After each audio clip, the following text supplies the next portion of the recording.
Oh my god. Okay. Have we done anything that can be cold open usable in these the past 10 minutes of this fucking recording? Probably.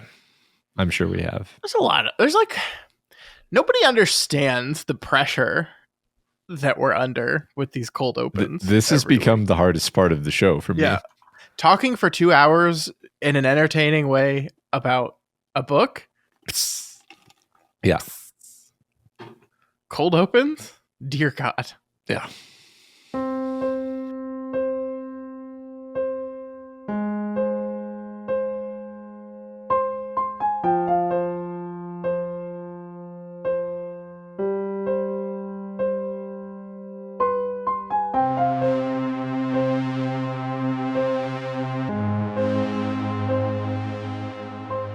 Hello and welcome to Flanagan's Wake, a Doof Media podcast that remembers what Mike Flanagan has forgotten.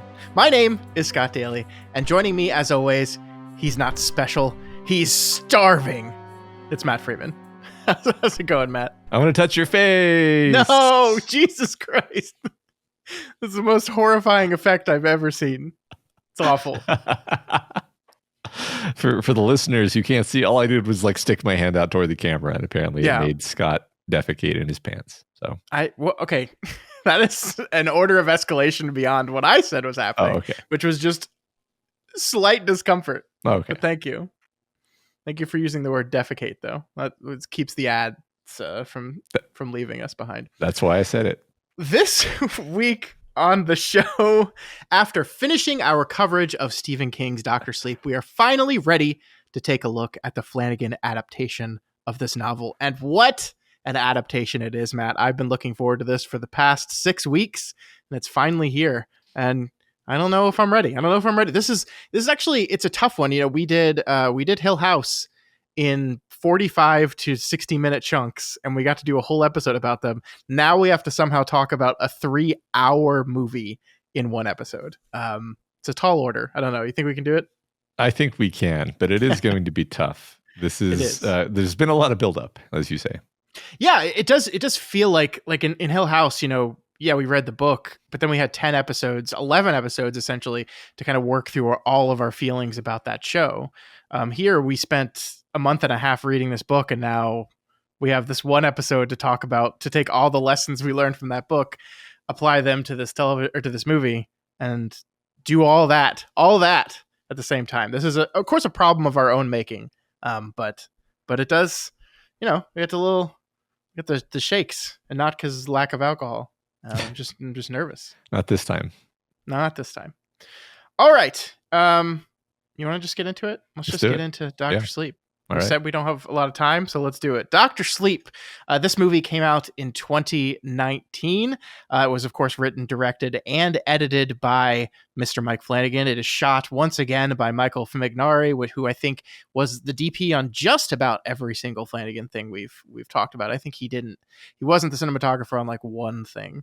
It stars Ewan McGregor and Rebecca Ferguson, two one and dones in the Flanagan team. Stable is a weird word to use because they're not animals, but sure, stable of actors, and that also is starring Kylie Curran, who plays young Abra in this movie. Matt, just before we get into it, talk to me a little bit about your experience with Dr. Sleep. Well, I'd seen it years ago, and I think it was my first Flanagan movie, I believe. That sounds right, yeah. First Flanagan anything, really. And I think we were maybe in the middle of Dark Tower stuff. I don't remember exactly the context surrounding it, but I really enjoyed it the first time I saw it. It blew me away. It was very fun. It was all of the things that you want out of a movie, really. I mean, that was my memory of the movie, is just like, man, that was a blast. That and it had that weird feeling of being something like made for you specifically, where it's like, oh, this just has all of the pieces of a movie that a movie should have.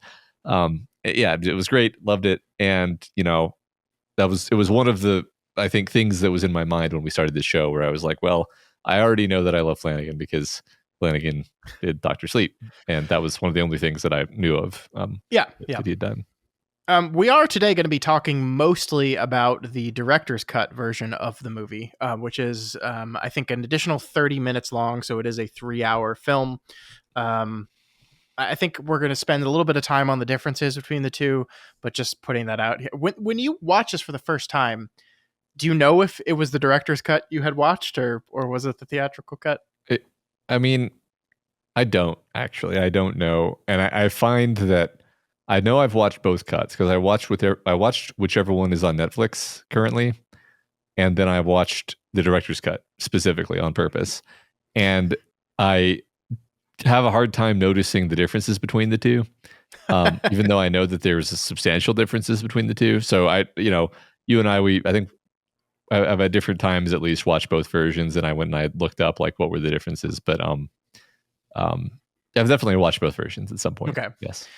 Yeah, I mean, I think this is a fun thing to talk about for sure. Maybe not doesn't make sense for the first thing to talk about, but I do want to spend some time talking about the differences. And then also, like you said, substantial differences. And I think that's true, but it's true in a very interesting way. Obviously, there's 30 minutes of additional footage, but this is not the kind of director's cut that I think like rebuilds the film from the ground up and like makes something new. Like this is not like the Kingdom of Heaven director's cut that it's like almost another movie. The majority of the ads here are extensions of scenes.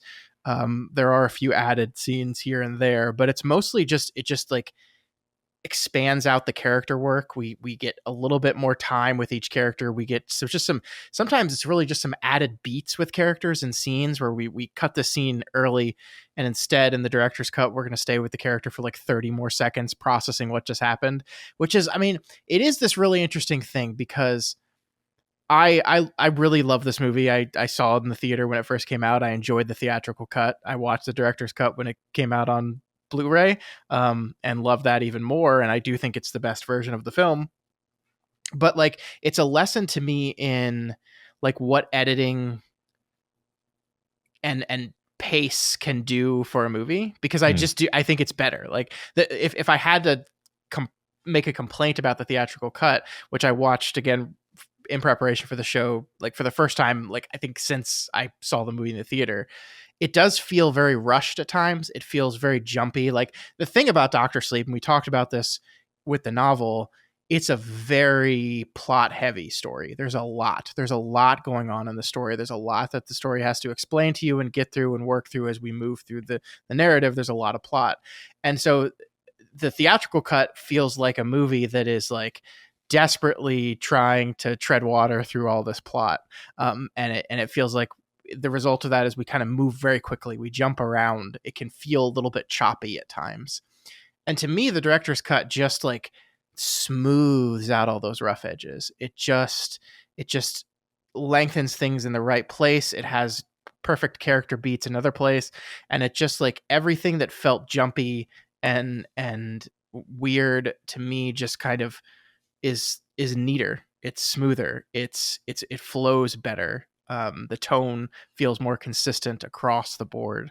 And I just think it's fantastic. I do. I think on some level I'm saying this because we just talked about Haunting of Hill House, so I'm kind of primed. But I think one of the things that the director's cut feels like, because it's 3 hours and each scene can kind of breathe more, is it feels more like TV. Sure. In a good way, where the way Hill House is written and shot and edited, it's giving all of the characters their moments, and you're meant to sit with them and be feeling and empathizing with very subtle gradations of emotion from the actors. Yeah. And that I think it's funny. I just said I have a hard time telling the differences between the theatrical and the director's cut, and that's true in the sense that I have a hard time picking out exact moments that are different, but they definitely feel very different. In the way that you're describing. And I agree, by the way, that the director's cut, I think, feels more like the book. I think there's something, it's funny. There's some ways in which the theatrical cut feels more like the book. And maybe we'll get to talk about what I mean by that. Or maybe I should just say what I mean by that now. So do it. Yeah. Do it. So, the book, okay, I'll set the scene here. This is all stuff I know we wanted to talk about anyway. So this movie is it is doing this very fun, clever, rewarding thing by being the sequel to both the Shining novel and the Shining film. Yeah. And it's very fun to me in the same way that the Haunting of Hill House is this adaptation of the novel Hill House, where it like takes every little minuscule element and does this dance with them, where it puts them right back in, and you're like, oh, that's so that's interesting, like that they somehow preserve the essence of that thing while totally changing how it appears.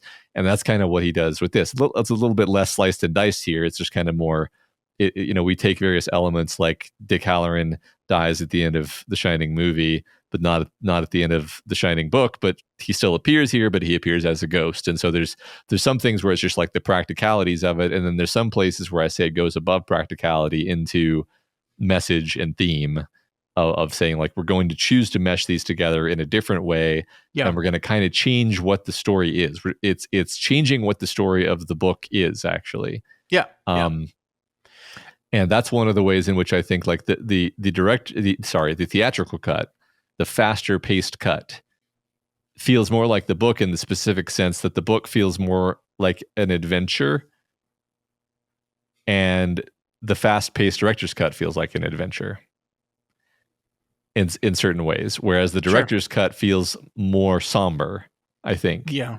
More meditative, somber, sad, I suppose. And not that the book isn't sad. This is what I mean, where it's kind of like I'm kind of I get you. tying myself in a knot. But like the book has a kind of road trip vibe in some places, Mm-hmm. Yeah. So. Yeah.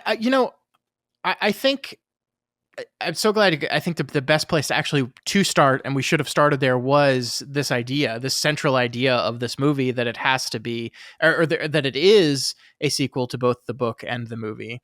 And I think this is one of those things that's like, it's brilliant. Of course, it is brilliant to do it this way. But I also think it's one of those things that's like, you could make the argument, well, yeah, it's brilliant the way Flanagan does it, and I think that's true. But like, how else could you do it? Because like, one of the central problems of saying, okay, we're going to adapt the sequel to The Shining, one of the central problems that rears its head immediately is like, okay, if you're going to make a movie that says it's the sequel to The Shining, it has to be a sequel to the book, to the movie, because everyone that's going to go see a movie said, not everyone, but the majority of people that are going to see a movie called The Sequel to The Shining are going to be thinking about the movie version of The Shining. They're not going to be thinking about the book. That's just true. That's just true. So how are we going to do this? How are we going to, and how does this make sense? Because this book is obviously a sequel to a book that had a very different ending and a very different tone, and was a very, very different story. So how do we mesh these things? And I just like, Mike Flanagan just continues to be this guy that's just like, oh yeah, I can do that. Like, that hard, impossible task. Yeah, sure, I can do that. I'll figure out how to make it work. And he just does it. It's like, once again, we have a Gerald's Game situation where it's like, there's no way you could pull this off. There's just no way you could pull this off. It's like, well, I thought about it for a little bit, and then I pulled it off. I did that. Yeah. And it is like, to not just to pull it off, like to take a hard challenge and pull it off, but like, Kubrick's The Shining is such, like, everyone knows what that movie looks like and how that movie feels. Even if you haven't seen the movie, you have probably gotten cultural osmosis on like the look and feel of that film.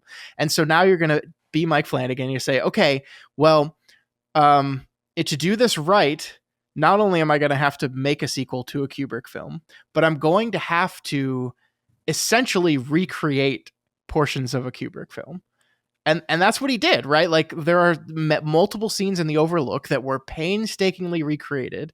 They got like blueprints of like the sets that were built for Kubrick, and they rebuilt them as close as possible to, it's not perfect, right? It's not perfect, but it is close as humanly possible to just recreating these shots. And I actually love that they did that, because like, I feel like a different director would just be, oh, we'll just either use the old footage, or we'll just digitally do it. Like, why cast someone new for Danny and for Wendy and for Jack when we can just like CG them and then we'll just do that. We'll just do that instead. And that would have been such a terrible, terrible choice. But the choice he made for him, just like we talked about during the Warner episode of The Haunting of Hill House, the choice that he made every scene in the Overlook Hotel that much more challenging. Yeah. And yet they pulled it off. Like, I think it is ultimately like this beautiful combination of it is a movie that works as a sequel to Kubrick's The Shining. It is a movie that works as a sequel to Stephen King's The Shining. And it is a movie that, in my opinion, works as an adaptation of Dr. Sleep. It does all three of those things at the same time. And that's pretty remarkable. Right. It's funny. You're right. This is going to take a long time for us to talk about because I feel like we could spend quite a long time just talking about how it functions as an adaptation of Dr. Sleep. Like, literally just that, the novel that we just spent a million years talking about. So that's very much on my mind, by the way. But I think that's like the funny thing is I feel like a lot of the time we oscillate, understandably, I think, between talking about Mike Flanagan, the writer, and Mike Flanagan, the director. And this is one where I'm having just the hardest time with that because, like you just said, all of these technical choices define the look and feel of the film in all of these ways. Yeah. And it's like after the challenge that was Hill House, he just wanted to challenge himself even more and be like, I'm going to make a sequel to a Kubrick film, something that only a madman would attempt, and I'm going to pull it off. But then on top of that, it's just a kind of a wonder of a script and a wonder of adaptation. We talked while we were talking about the book, we talked a lot about stuff that we liked better in the adaptation, right? Yeah. And I guess I just want to hit those beats at least, and maybe we can riff further from there. Yeah. So go ahead. No. I was about to say, like, it's funny to me how much I was misremembering about the movie and saying I like this better in the movie because XYZ. And what I was doing was I was combining the setup from the book with the payoff from the movie and saying, yeah, this is better. When I think one of the examples you're about to talk about is when Abra's father is killed and when Billy is killed in that whole confrontation. And we spent a lot of time talking about how we felt that the book did this whole thing with this setup of this horrible mistake and that didn't pay it off in any way. I thought that like the hubris of Abra was a thing that happened in this movie. And it did not. Like, it is interesting that there is the consequence for the overconfidence of our characters in that we lose both Billy and we lose Dave, Abra's father. But there really isn't the setup of like, no, Abra, you made this terrible mistake. You were overconfident, yada, yada, yada. Like, that's just not it. That's just not in the movie. the whole thing where she, blithely leaves the house, right? Yeah. That's not in there. But I thought it was. Yeah. The same thing, I'll let you talk after this, but the same thing with, by the way, the payoff of Dan not telling the secret of what happened with Deanie and her child. Not in the movie at all. I really thought that was. I got super confused about so many things there. So, and none of this is like is meant to be a criticism. It's just, it's funny how confused I got, and this is what happens when you like really study something. Yeah. So yeah, let's talk. So the thing you were going to say, like killing the characters, I think is a really interesting adaptation choice, and I just want to think about it for a second because I kind of like go back and forth. And what I mean is, like from a narrative point of view, it totally makes sense to say we want to make things more propulsive and urgent and dire and feel more emotional. So what we should do is we should kill off the two kind of supporting characters and have it just be down to Dan and Abra, and they're in different places. And then when they finally meet up again, then it's just the two of them. And then because you don't have her parents in play, now you're able to have Dan physically take Abra to the Overlook, which is so much cleaner than having the weird thing where she's psychically teleporting herself in from far away and she's not even actually in danger. That would not have worked in the film, I don't think. Like, that is the type of thing that can function just fine in a novel, but Yeah. like in a visual medium, I just don't think that would have worked. So I understand the change completely. 100%. Like that's the funny thing is, when I say I go back and forth, all I mean by that is like the one of the things about the book that is enjoyable is like this sort of quartet vibe, which if you're a Stephen King fan, you know what I mean when I say that. Like you have your band of heroes, and King lets all their personalities breathe, and we kind of just dwell in that. Like so much of the best of King's work is just the quartet is hanging out. Whatever book it happens to be, the quartet is hanging out, and we get a little bit of quartet hanging out in this book, like when Billy and Dan go to visit Abra at her house, and her dad is there. There's a little bit of that. But I think like the movie has to make a choice. It's like, is this going to be kind of a chill, cozy movie where we're going to watch these characters hang out? Or is this going to be a horror movie where horrible things happen and it's intense and there's some sense of like stakes and speed and you gotta make stuff happen, right? I don't like, I'm not saying, oh, I wish they hadn't killed Billy. Like, part of me, I'm like, yeah, I wish they hadn't killed Billy because I love Billy. But in actuality, I'm like, actually killing Billy is totally the right choice. And I think to round this all out, it really is a good lesson on like the differences between books and movies, I think, because books, they can really get away with this expansive vibes of chilling, because there's no real sense of time in a book. So you can linger on stuff and it's fine. I'm not saying there's not a sense of pacing, but there's not really a sense of time. But in movies, there is a definite sense of time, and that is tied to the pacing.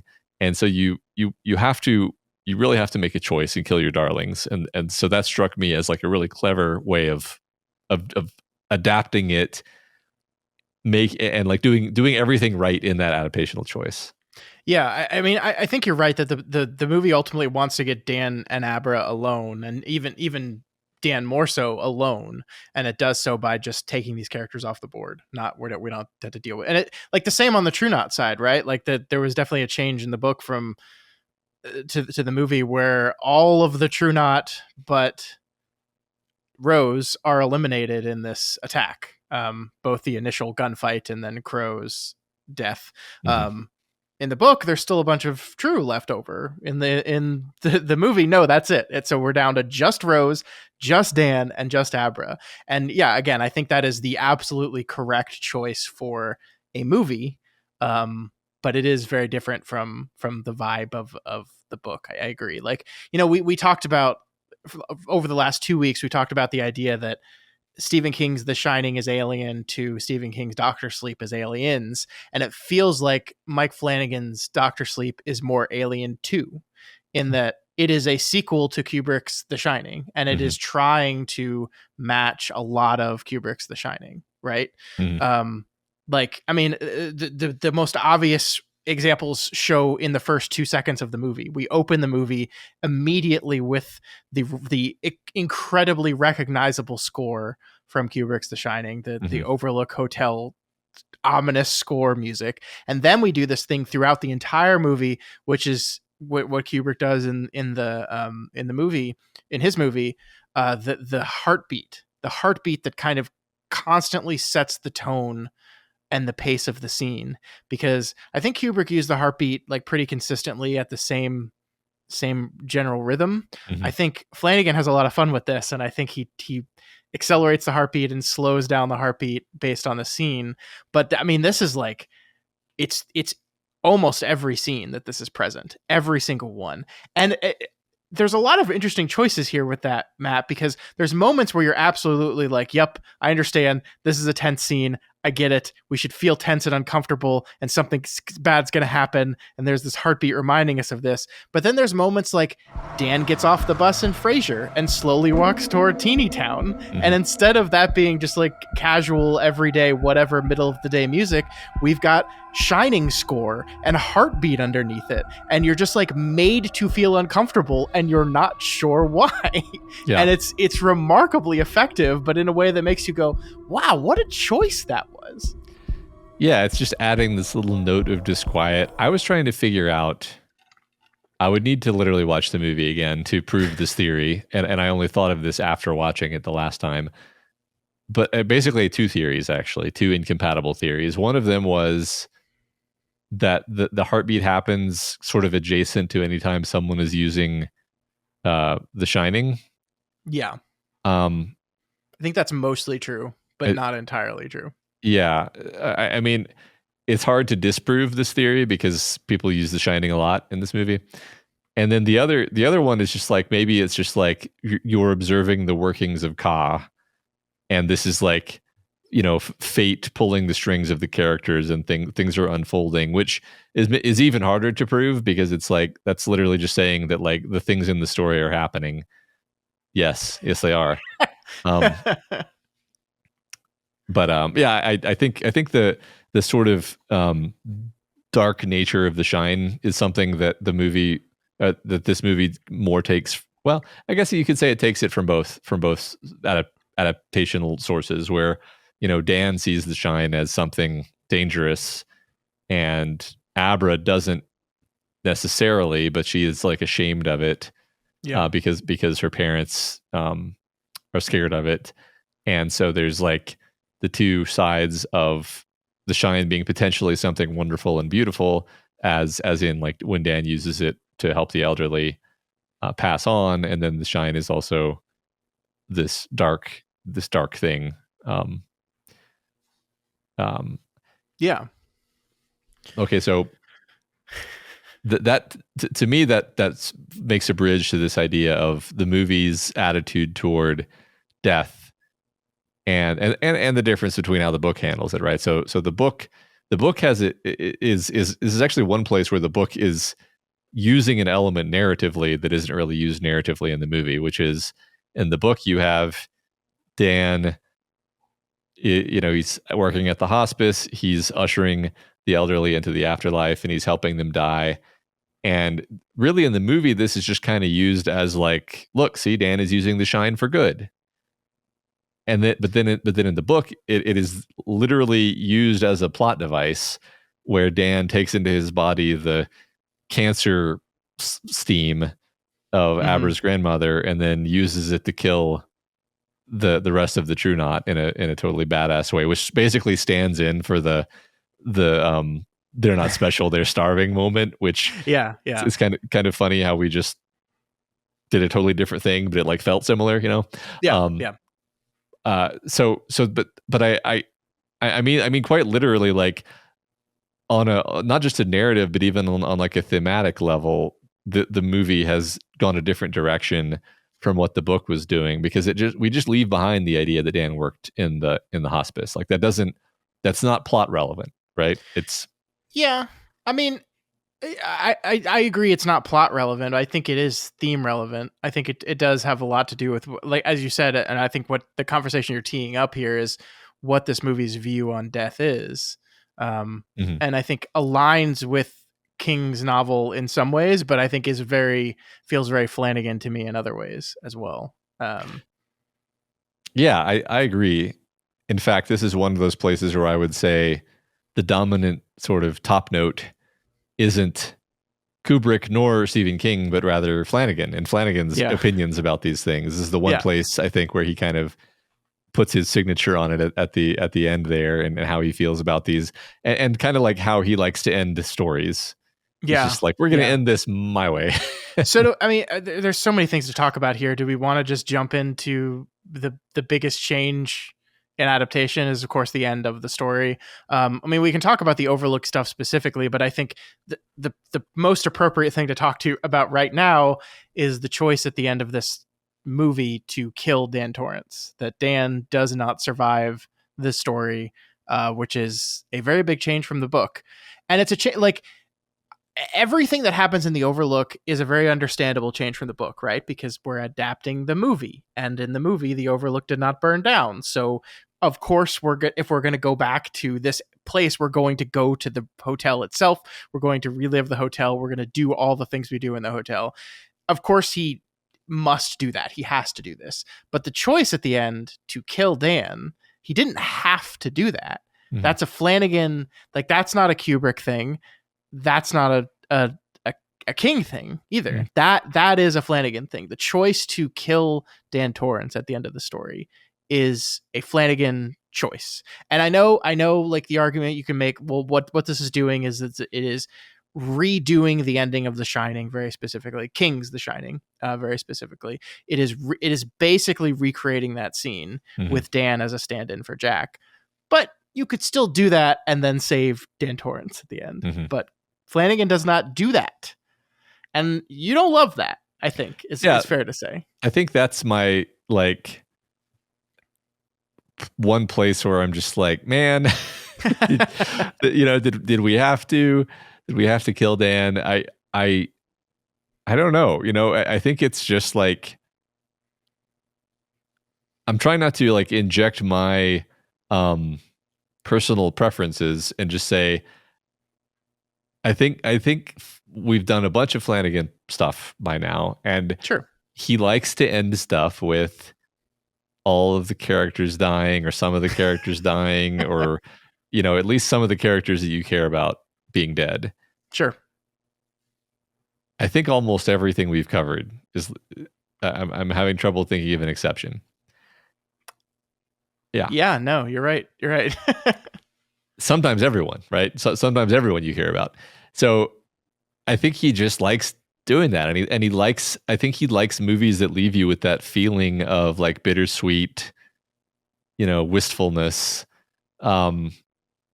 which I think is probably a fine choice if you're adapting Doctor Sleep. Honestly, like it's a sad. It's a strange. One of the ways in which it's a strange book is that it is simultaneously like a road trip adventure and also a really sad book about death. Yeah. And not just in the sense that people die in the book, but like it is really a book about death. I mean, you've got Dan working in a hospice, helping people die. You've got one of the main characters of the book, Conchetta, Abra's great grandmother, dying of cancer and just like kind of falling apart gradually. You've got repeated references to the fact that Wendy has died, and like died quite young. Like it's really a story that's weighed down by all of this. And maybe there's a level on which the adaptation is saying like, okay, we can't spend all this time like dwelling in death, but what we're going to do is we're just going to take all that and then we're just going to kill Dan. And then we're you'll going to kill a lot of characters, not just Dan. Yeah. We're going to kill it. We're going to kill everybody except Abra and her mom. Yeah. Yeah.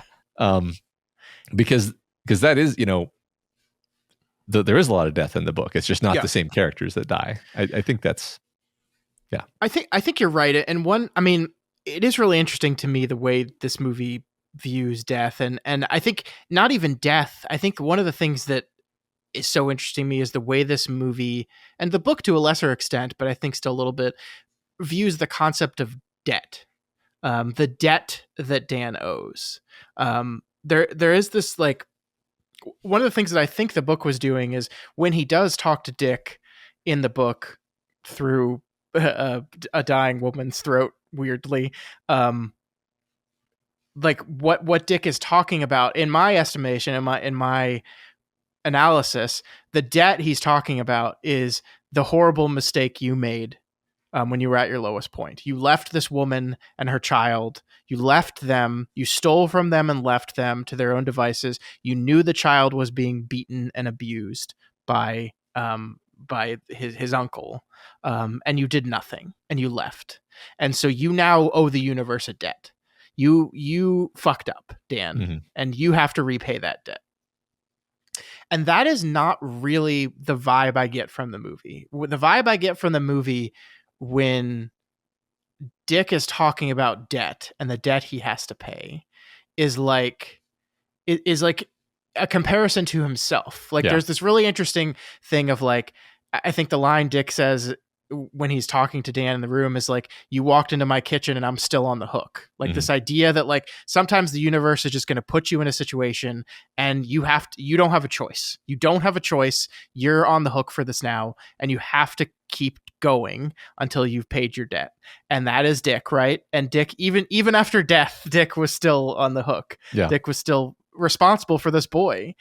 And that is essentially what the book, I think, is saying about Dan, is that Dan owes this debt, maybe just a pay it forward type of debt that Dick gave his life for to help him and to save him, and he has to pay that forward. And the way he pays that forward in the language of the book is he sacrifices his life to save someone else. And there's a lot of very specific language around that too. Like one thing I like is when he's talking to Danny early in the movie on the park bench, he says, "We better get you back. Wendy will worry, and she shouldn't have to worry a day in her life. That woman has paid her debt." Right. So like there's a lot of heavy emphasis on the idea of paying debts here. Yeah. I think one of the ways in which I'm just kind of still grumbling is it's like, what was it all for? Yeah. And that's actually kind of stupid, because it's like, well, he didn't live to be old, but he lived to do a lot of good in his life. And that's what it was for. He got to help all these people cross the bridge into the afterlife and killed the True Knot. So that's what it was all for. So shut up, Matt. Well, one thing that I think the movie beautifully does, and I think rescues this in my mind from the frustration of, oh man, is the final moments of Dan's life, when it is not Jack, as we might have expected, that appears before him sitting in the boiler, but it's Wendy. It is him reconnecting with his mother. And that is something that I think, if I had an actual critique about the book, it would be that King is so focused, understandably, on the Jack and Dan relationship and the complicated nature of what Dan carried into his life about his father, that he kind of gives the Dan Wendy relationship a little bit of short shrift. There's definitely like references to it, and he talks about his mom a little bit, but like that is not the focus of the story, like, at all. And one thing I really like about Flanagan's adaptation, especially the director's cut, is that I think he does in some ways bring the Dan Wendy relationship much more in focus. There's added stuff about this idea. In the middle of the movie, we see this scene where we learn that Wendy is having trouble looking her son in the eye. And it's because she is sad and grieving her husband and still under trauma. And when she looks in her son's eyes, she sees her husband. She sees Jack. And Danny understands this. And Danny makes a choice to go into the bathroom and change his eye color. And yes, is this a way of yada yadaing why Ewan McGregor has different eyes than young Danny did? Sure, it is. But also it builds into this, I think, kind of beautiful moment of him recognizing that his mom couldn't look at him changing it for her sake. And then not long after that, well, I mean, a decade or so, I think the movie says she dies when Dan is 20. She passes away. And then he has this moment of like, she had the death flies all over her, and so I couldn't look at her. So we have this moment of Dan knows his mom can't look at him. He changes. And then in return, he can't look at her as she's dying. And then, so we do this beautiful thing at the end of the movie where as Dan dies, his mother is sitting there kneeling before him, and they are just looking each other straight in the eye. Dan's eyes, by the way, are back to being brown. We see childhood Danny Torrance, and his eyes are brown again. It is not the blue eyes of Ewan McGregor.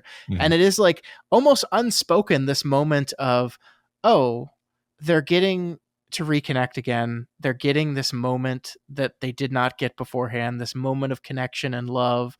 That it really was all about Wendy and not so much about Jack in the end. And I don't know. I just really love that. And so, like, yes, is the cost of that Dan has to die? It seems like it. But I think that's a very well constructed and earned moment in the movie. I think that works for me a lot better as the catharsis rather than him giving his rock bottom speech. I like the rock bottom speech in the book. Okay. Yeah. I did like it.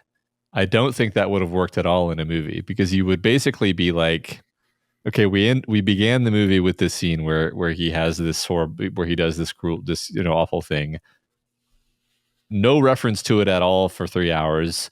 and then we end with him confessing that he feels bad about it. Like, that doesn't do anything for me. It works in the book because you're literally living in his head, Yeah. and you're like feeling how this is like an undercurrent for like everything that he does. But you kind of can't do that in a movie. But so we kind of replace that with, I think, what makes more sense anyway as the immediate stakes. This is one of the things I got confused about, by the way, was I thought that like the book was going to end with his big confession of his rock bottom being that he couldn't look his mom in the eye. That's which makes no sense. I understand. But that is because I had that cat like lodged in my head so firmly as like the knowing where the movie ended. Because that's such a perfect ending for the story is like just this discussion between him and his father. That was one of the big shocks. We didn't talk about this, I don't think, in the book discussion, but the fact that doesn't happen at all. Like we briefly have a little wisp of ghost of Jack Torrance push Rose to her death, essentially acting as like a purely good spirit. Mm-hmm. Whereas in this movie, it's a much more interesting in so many ways, long, great scene. Maybe my favorite scene of the movie. My absolute favorite scene in the movie, where he's in the overlook bar talking to the ghost who is Jack, but refusing to admit that he's Jack.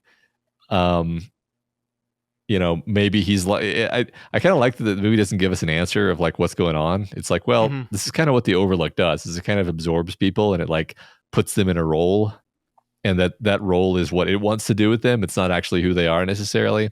Yeah. But it is interesting. Like, one thing the director's cut version of the movie is it has an additional scene added to that, where after Jack Torrance as Lloyd gets mad and throws the drink after Dan refuses it, he spills some of the drink on him. And so we do the Jack being taken into the bathroom scene to wash the spill off his shirt. And that's when, like Lloyd does in Kubrick's The Shining, Jack suddenly just abandons the whole I'm Lloyd the bartender and just starts calling him son and admitting that he's his father. Like, it is this really interesting beat there in both the Kubrick version and this one. And yeah, like I adore every single bit of the scene. And the focal point of the scene is like Dan coming there and saying, I'm going to tell you, Dad, about our lives. And I'm going to tell you about your wife, what happened to your wife, and his ultimate frustration when his father just doesn't seem to give a shit. Okay, it's complicated. I think one of the main point here is that like in King's version of the story, Jack gets to be this like good spirit that swoops in at the very end and saves the day.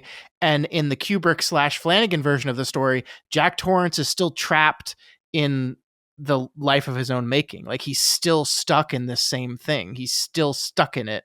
He has become part of it. He has fully absorbed it into himself. And the line between what is Jack Torrance and what is the Overlook Hotel has never been more blurry, ever. And there's certainly tragedy to that, but I find it so utterly fascinating and wonderful.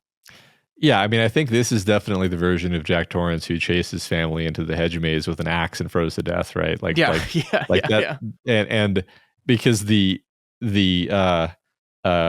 medicine is what it is speech, maybe my favorite speech in the movie, and it is so not something that Jack Torrance from the novel Shining would have said, except maybe in his like most hotel possessed of moments. Yeah.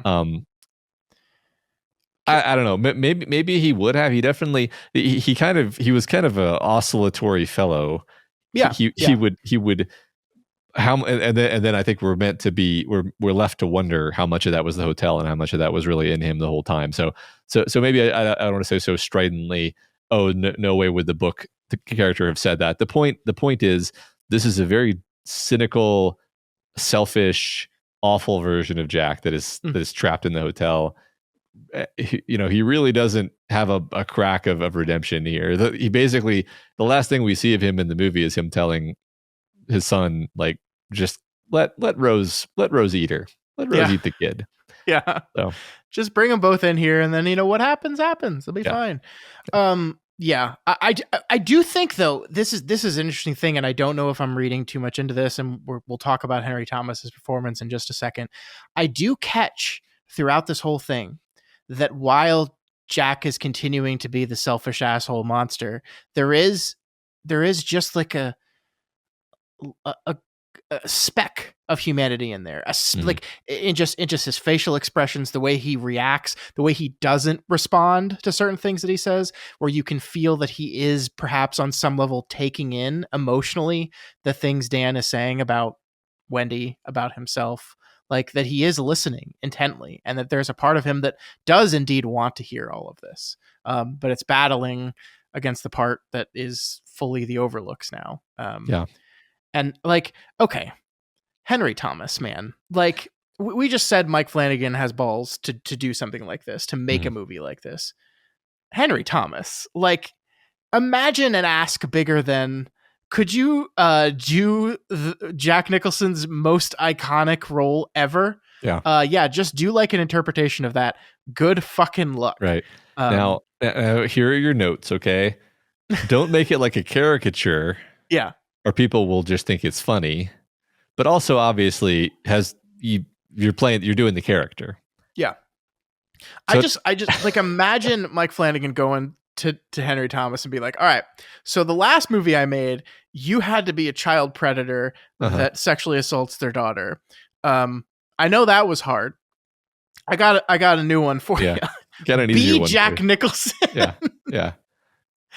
I think what it actually shows in my mind is an enormous amount of trust between director and actor in both ways, I think, because I think Flanagan knows, like, once you make the choice, we're not going to do any digital shit. We're not going to CGI these characters. We are going to recast every single one of them. We're going to recast Dick. We're going to recast Wendy, Danny, Jack, every single one of them. We're going to do it. Even the ghosts. We're going to recast the ghosts too. All of them. Yeah. Once you've made that choice, the first thing you have to say is, okay, who the fuck is going to be my Jack? And the enormous amount of trust Flanagan placed in Henry Thomas to say, like, I believe in you. I know you can pull this off. And then vice versa. The immense amount of trust that Henry Thomas must have had in Flanagan to know, I'm going to put you in a situation where this is not going to make you look ridiculous. That this is, you're not going to be a laughing stock. That every trade in the industry is not going to say the day after this movie came out, look at this asshole trying to act like Jack Nicholson. Like, just an incredible amount of trust there between those two people. And I think that's great. And that, by the way, is why actors continue to work with Flanagan, and Flanagan continues to work with the same actors, is because they have that established trust already, and they can go into something like this that, like, could have been so bad. Like, it could have been so awful, and it's not.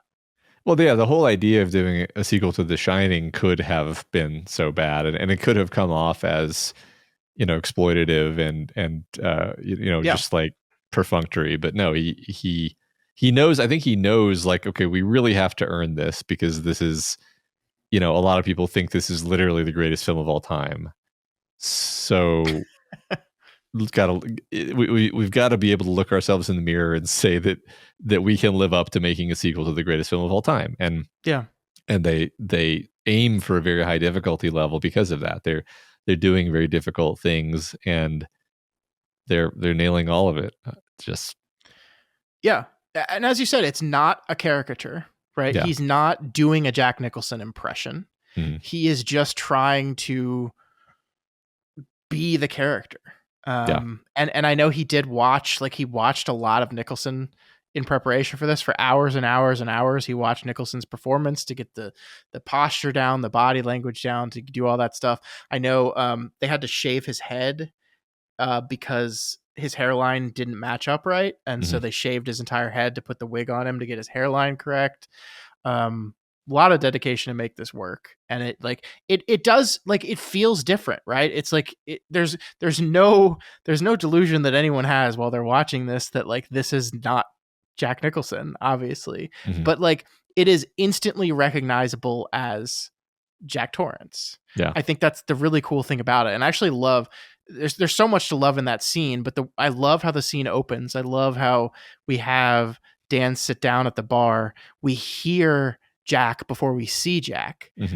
We hear him talking and a drink, and then it's actually, we don't even realize, like Flanagan's holds from cutting to who Dan's talking to for the longest time, and like we actually learn who he's talking to before we show him, right? Like he starts talking to him as if he's his father, and then and only then we cut to Jack, which I think was a really brilliant choice there of like just how to control the audience's expectations, because there is a chance if you just cut to him right then before establishing that, you've got your audience a little confused, because he does look like Jack Nicholson, but not like perfectly. And he's not acting like, he's acting like Lloyd. He's saying he's Lloyd. He's saying he's Lloyd the bartender.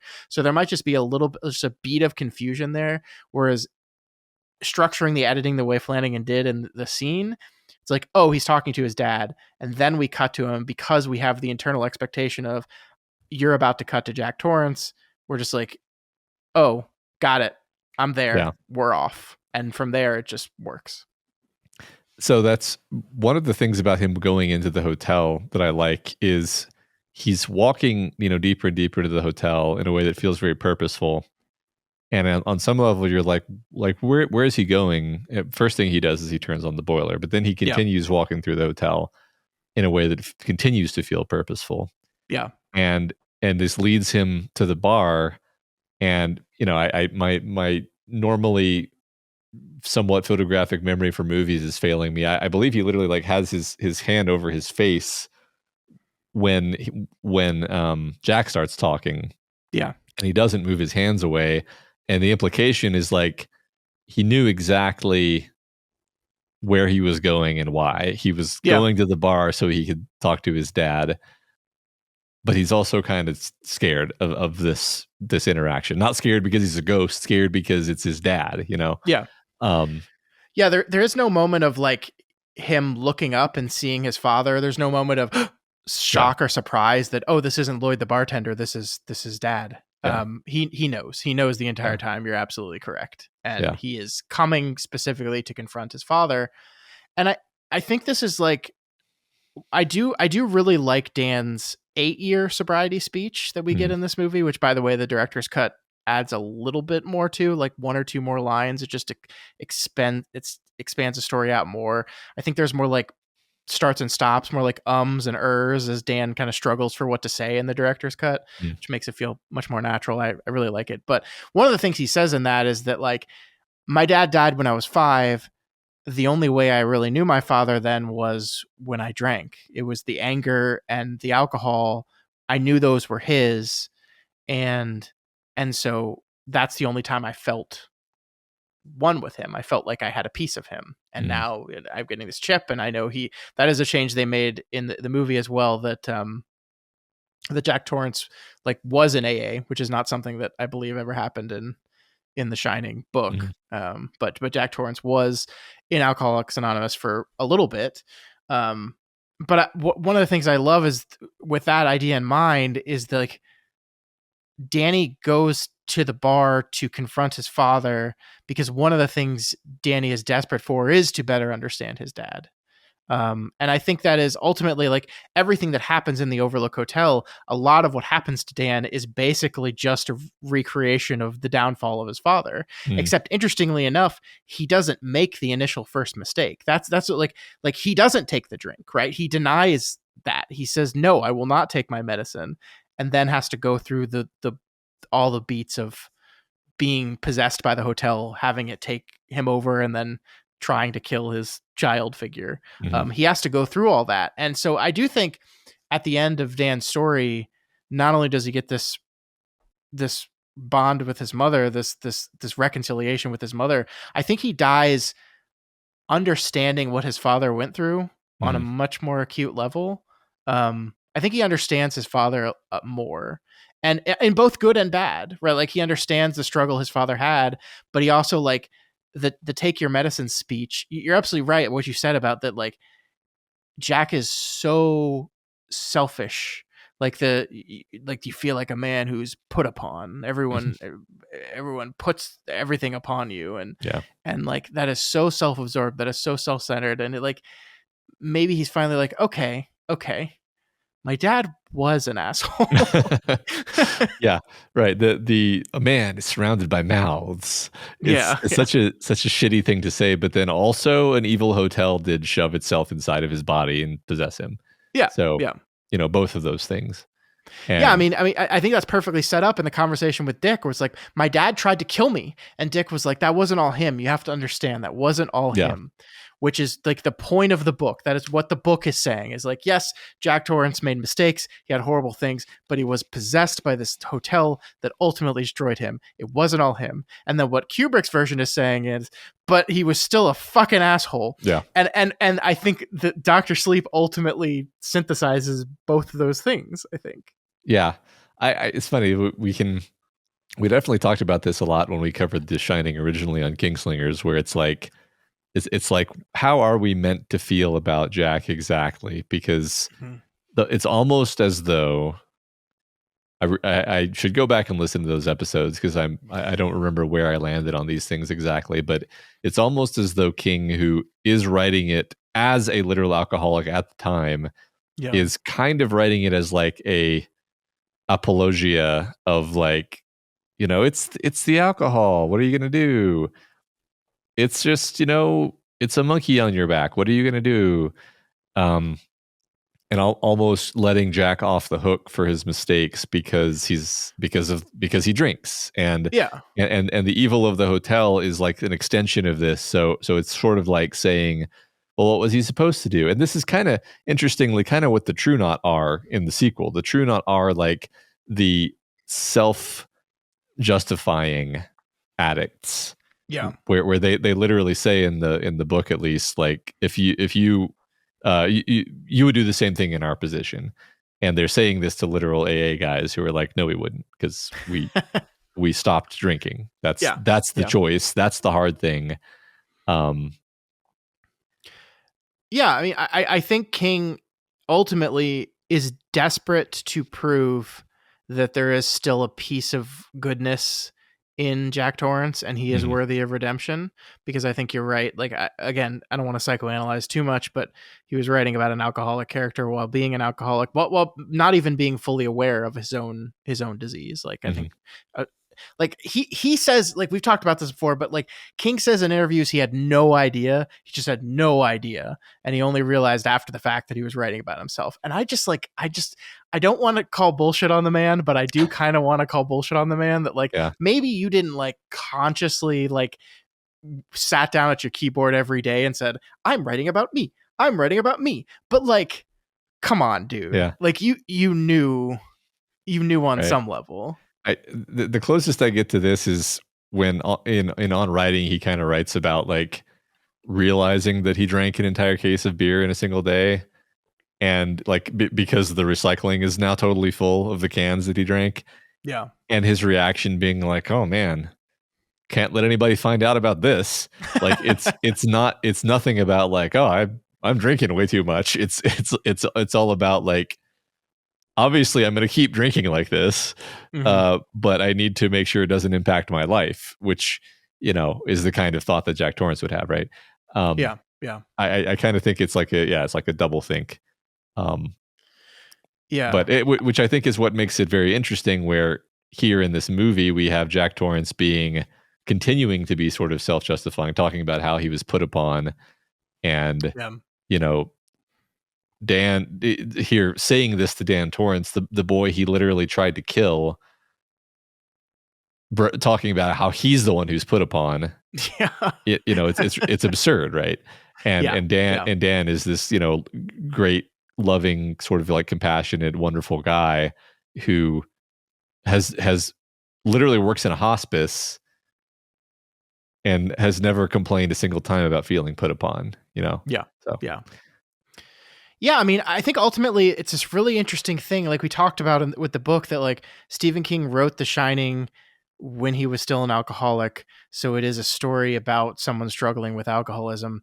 He wrote Dr. Sleep as a person who's been in recovery for decades. So it was a story about someone who has successfully navigated sobriety and is continuing to navigate sobriety. I think Flanagan is writing a story as someone who himself, Flanagan is sober. He does not drink or do drugs or any of that. He quit all that when he noticed he was having a problem. And so he writes from that perspective as well. I think it's interesting to say that like this idea that Stephen King sees himself as Jack Torrance, and maybe in this movie, Mike Flanagan sees himself more as Dan Torrance. And so like Stephen King is desperate to prove to prove to himself that Jack Torrance still has some redeeming qualities to him. Mike Flanagan is very interested in Dan Torrance, and it is just very Flanagan that he can't let him live still. I know we already talked about that. We don't have to relitigate that, but ultimately like sees a lot of himself and his recovery in Dan Torrance, and then he kills him. Yeah, of course.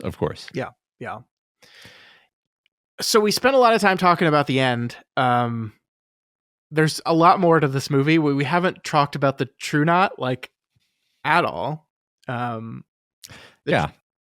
antagonists of the story, right? I mean, there's a lot of this movie that's actually just a lot of fun. Yeah. For all that we talked about, how it's like has a sad ending and is sad, and it's like a lot of the movie is fun. It's a rare and good time actually. Like a lot of the True Knot stuff is fun, but like fun in like a dark fantasy way. Yeah, like when they get that dumb baseball boy, like I was cackling how fun that was. Yeah, that stupid kid. Yeah, I love the visual effect of like the simple visual effect of them having the like lucent blue white eyes. Yeah. So good, so effective. Like, I think the book at various points hints that they're like much more monstrous. But really, the movie is just like, no, we're just going to give them these eyes, and that's enough to make them feel really inhuman. And then, when they're feeding, they're all like, blah, blah, blah, and that, that's creepy. Yeah. That works well. And the Violet murder at the opening of the movie is such a great introduction of who these people are. Something that was completely made up for the adaptation. It's like, you can almost see this as like Flanagan sitting down with the page and like, how do we do this? How do we do this? How do we perfectly and immediately establish who these people are, how all this works?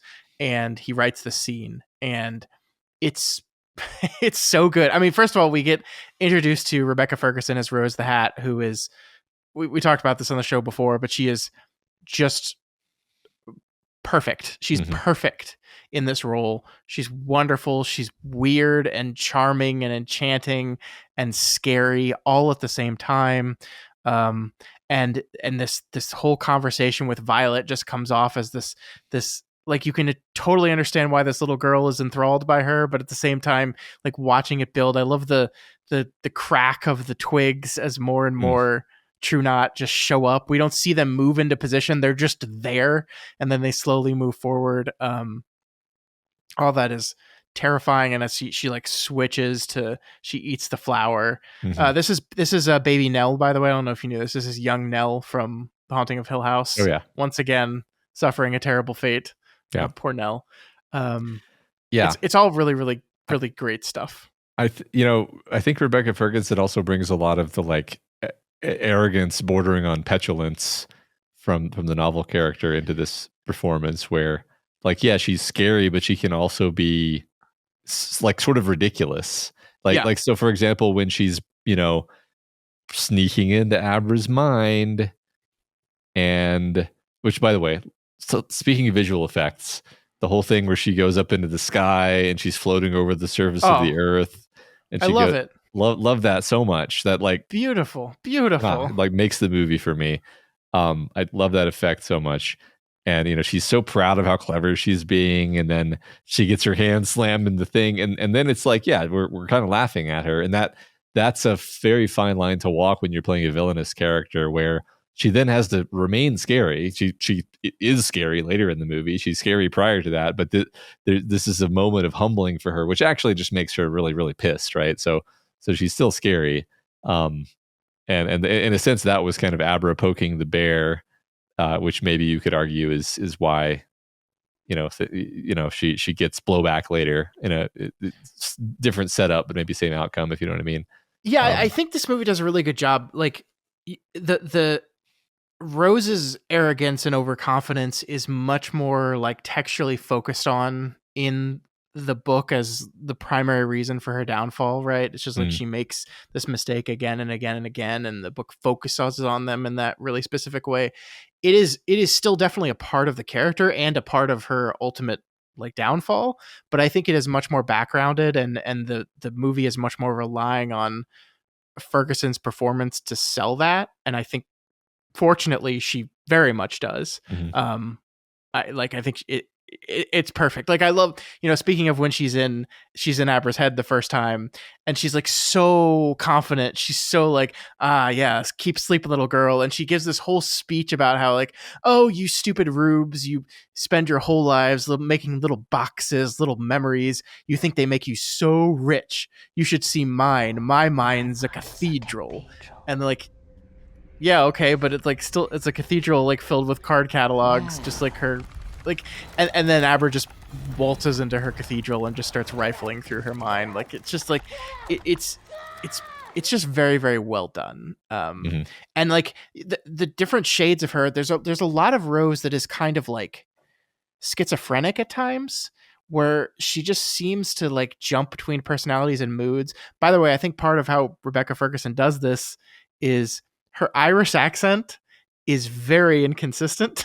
There are moments where you can tell Ferguson is really leaning into the Irish accent, and there's moments when it just seems to be abandoned altogether. And rather than just be like, that's the actor's fault, that's a performance issue, I just think this was an intentional design for the character. I think she probably code switches quite a bit. She's been around for a very, very long time, and she talks to different people differently. But I also think, like, because she's been around for a long time, she's amassed all accents, and so she just kind of switches between different things constantly. Yeah, and she kind of has no identity of her own. Yeah. I think we kind of talked about this in the book too, but it's like, it's kind of funny, this idea that it's like, oh yeah, we're gonna live long and live well. It's like, you're not living well. You're living like shit. This is a horrible lifestyle. Yeah, I think that the movie really emphasizes that too, where we don't see the True Knot like do anything. Yeah. Every time we see them, they're just like sitting in a forest, like grilling some burgers on a tiny little stove, just like not doing anything. Yeah. I mean, the most we see them do is like when she goes shopping.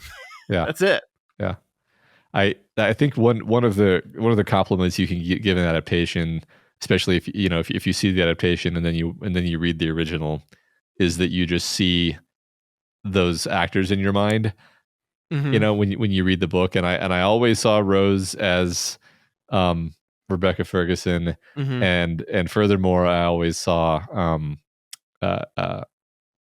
Crow Daddy as Zahn McLaren in my head, because he nails, like, I just like took that performance and just like inserted it as the way that Crow Daddy does and says everything in the book, Dude, he's so fucking good, man. Yeah. His and even like his overconfidence, I think is perfectly played as well. Like his everything with Abra in the car when he's like giving a speech about same result, didn't change anything. Like just so good. Like, he's remarkable. Yeah, like the type of thing where like casting directors just never get enough credit, because like someone just understanding that he was just perfect in this role and just like it's great stuff. Like, I think he's wonderful. I was actually like to the point where when he died, I was like, oh, like, it's not like I liked him as a person, no, but like just his presence in the movie was so unique and distinct. Like the conversation between him and Rose about how there's less steam in the world, like another outstanding scene. Uh-huh. Both actors doing their best. Rose almost, speaking of the schizophrenia of Rose, like her almost going into like she pushes away dealing with it by going like with sex immediately. Yeah, And then the second he kind of rebuffs her, she gets like petulant and angry like a kid, and Yeah. like she just, it's just like she's maximizing her emotional reaction to everything at all times. Yeah. I mean, she's very childlike in that way. It's almost like she's so old, and yet she's never quite grown up. Actually, I think that's great. Yeah, I love that scene where she's, finally she's like, fine, we'll open a canister, and he's like, thank you. Mm-hmm. Like you can tell he's like, oh, I'm gonna pay for that. Yeah. Oh my god, he's so good. She's wonderful as well. Like, of course, like the thing we're told is that she's supposed to be like one of the most gorgeous women in the world, and she works. I love her character design, her costume design. Of course, the hat is perfect, but Rebecca Ferguson apparently doesn't like wearing shoes, and so she just kind of worked into the character that Rose the Hat is only going to wear shoes when absolutely necessary. But I love, like, she's got like clinking things all over her constantly. Every time she moves, like she's wearing bracelets and necklaces, and everything like clinks and clangs. She's got like stuff in her hair. I think you could probably argue it's like she probably stole that stuff from all the children she murdered over time. I don't know if that's textual or not. I don't think anything ever specifically says that, but I could see that in Rose, because one thing that's definitely true about Rose in this movie, she definitely, like, there's no like begrudging, like, oh, this is what's necessary for us to live forever. Like, she's enjoying every bit of murdering these children. Yeah. Yeah, I think that's true. I think, one thing you do in a movie is you kind of have to be a little more clear in your emotional storytelling, and if you're going to have ambiguity, there's an ambiguity budget for every movie where you have to decide where you're going to allocate your ambiguity budget, because then you can say, well, it's meant to be ambiguous. Because if everything is ambiguous, then you just made a shitty movie. So I think she's kind of just unambiguously a villain, and the True Knot are unambiguously monstrous. And yes, there I'm not saying there's not layers there. Like there is the the reading of the True Knot as the dark AA is sort of there if you want to read into it, but the movie doesn't like put that front and center for us, and I think it's right. It was the absolute correct decision to just cut all that stuff out. We loved it in the book. We really liked talking about it, but yeah, it doesn't work in a visual medium. I think it's too confusing, and like being left with like, what am I supposed to make of that? I think it doesn't work. I actually really like how Flanagan does this in the movie, though. Like, I think flick cycling is actually one of the things that I think I might like better in the movie than I do the book. And because it really cements everything that I think the movie is ultimately saying about the True Knot. Yeah. So basically what I think is being done here, and we even drew this comparison in the book between Danny kind of coaching someone to death, and then Rose kind of being with Flick, Grandpa Flick, as he cycles.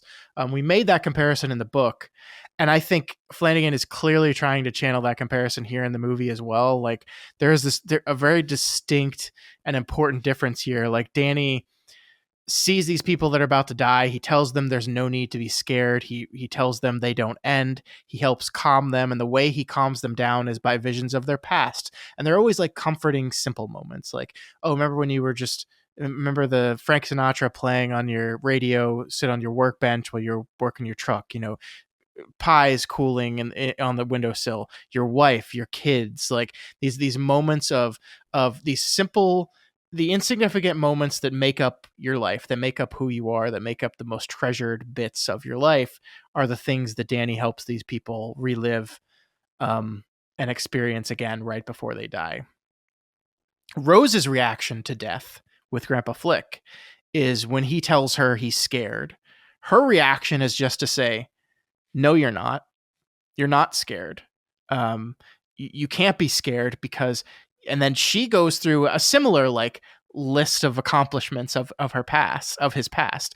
But it is not these simple moments of connection and family. It is, you watched empires rise and fall. You cheered the gladiators in Rome. You sailed across oceans to new worlds. You fed on kings and princes and popes. They wrote myths of you and made statues, and they trembled in their villages and beds and skyscrapers. So no, you're not scared. You're a king, and you eat fear. It's like a good speech. The thing is, Grandpa Flick doesn't go, "Oh, you're right, I'm not scared anymore." What he does is just still look really scared. Yeah. And then he dies. Right. Starts gasping. Yeah.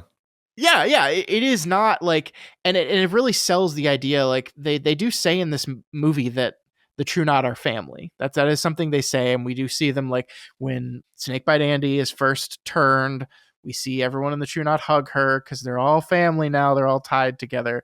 But I think in this moment we see it's not like, the moments of Flick's life is not the people he spent it with, his family, Rose and Crow and the Chunk. No, it's these great, the things that I think a person would wrongly think are the moments of their life that you make that are the most important, that like the things that you think you would want to look back on as you die and remember. But really it's the small moments, it's the connections, it's the people. And there's none of that there. And of course it completely fails. It completely fails to do anything for Flick to provide him any level of comfort before he dies. And then to top this cherry, to the piece de resistance here, is that the second Flick dies and turns to steam, they all pounce on him and consume the steam that he left over. This doesn't happen in the book, never happens. Yeah. But what a perfect moment of illustrating exactly the point you're trying to make here, is that these people aren't family. This is a complete illusion of family. It is a partnership of convenience and nothing more. I agree. One of my favorite adaptational choices is her speech, which I don't know if I consciously thought about how it mirrors the sacrament that Dan gives, which, by the way, that's probably my favorite line in the book, is when Dan describes what he does as his sacrament. Yeah. But it's her failed attempt at comfort, and it's just like, you have no comfort to offer, because that's the whole point of you guys, is you're so terrified of death that you've sold your souls to postpone it, and you also you know that you're still going to die. It's just going to take longer. So you haven't even made yourselves immortal. You've literally sold your soul just for more terrible life, which again, great metaphor for addiction, but love it so much. But and so of course he's terrified. They're all terrified of death. That's why they joined the True Knot. I love that. I loved it so much that when we got to that part of the book and it wasn't there, I was like, oh my God. Then what was the point of this scene in the first place? Like, you're just confused, right? Yeah, it's so good. I just wanted to kind of, we've hit upon a few of the visual effects, like the idea of most of the visual effects either have to do with the shining things that the characters are doing, where they're traveling and so like the world is rotating, or I loved all that. Flanagan got his 90-degree turns in multiple times. Yeah, absolutely. The cycling was all great. I love the gunfight where they're getting hit and they start cycling immediately, and just it's really good. I love the simple. I don't even know if this counts as an effects shot. I guess it does, where Dan looks in the mirror and sees that the wall's been shattered and it says red rum. I like get chills all over my body when that happens. So good. Because I read something one time. Someone was like, "Why would Abra have written murder that way with the R backwards?" And I just like, because she was reading his mind, you fucking idiot. Yeah, right. Yeah, it's like, I don't know. Maybe he did that as a reflection of what she did, right? Like you don't know how this all works. Let's calm down and not quibble about things. Yeah. It's because it's awesome, okay? Yeah.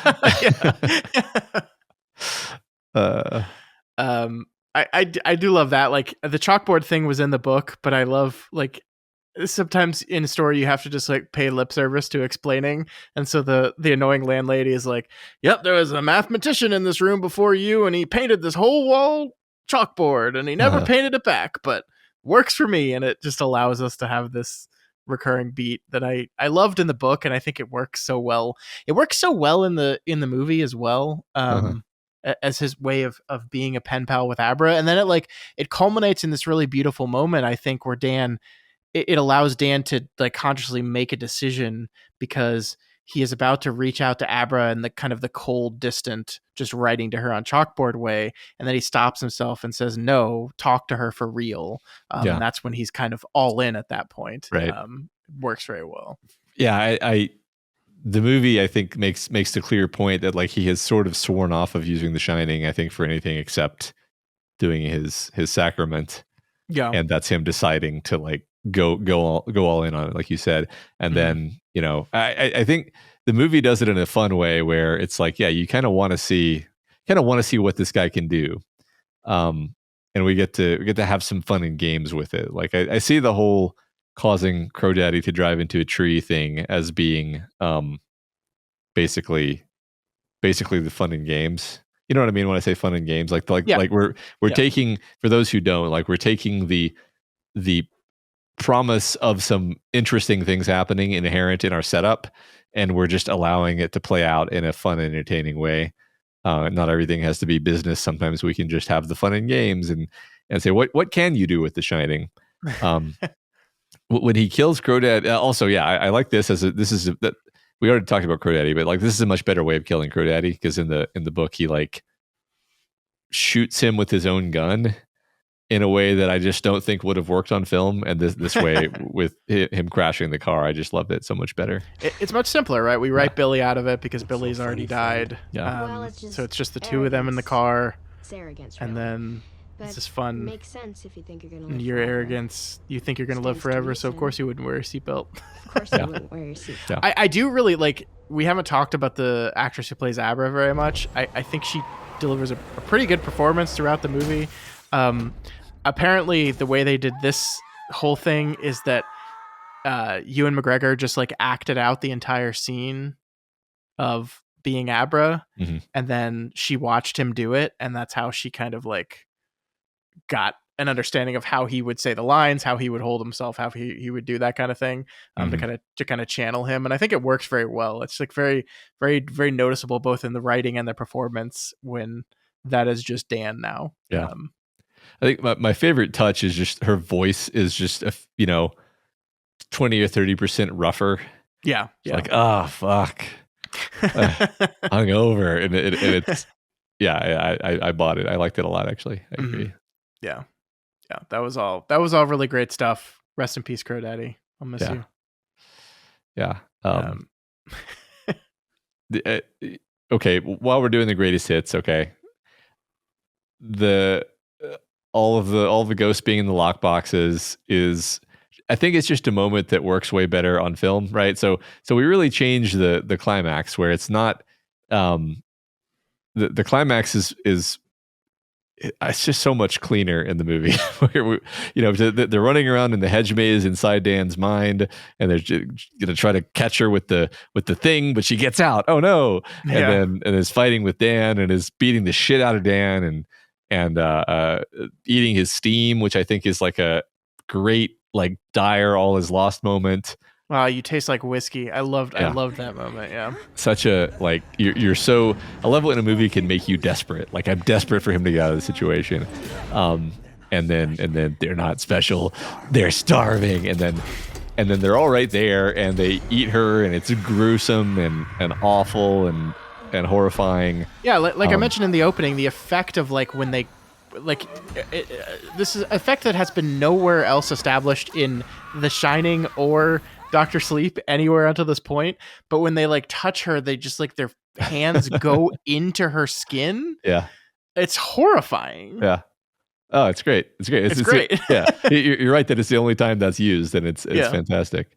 Yeah. I love that. I love the visual motif of the lock boxes and how it's used in the movie, where we'll sort of like show Dan and we'll just like he'll close his eyes maybe, and we cut to the the hedge maze with the boxes. And probably my favorite use of it is actually when he opens the door in the hospice and he sees a dark figure and unlocks a lockbox and whoa, Danny, it's me.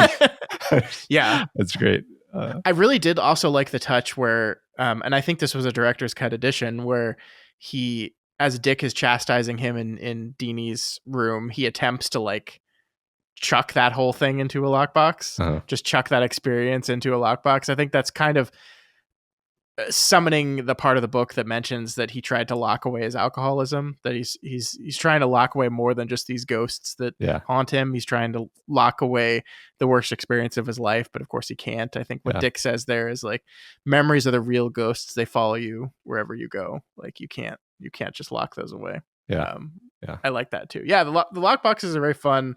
Definitely used more. Like I think that is like, I was okay with how they were used in the book, but like just he only had to do it. Only 2 overlooked ghosts found him his entire life.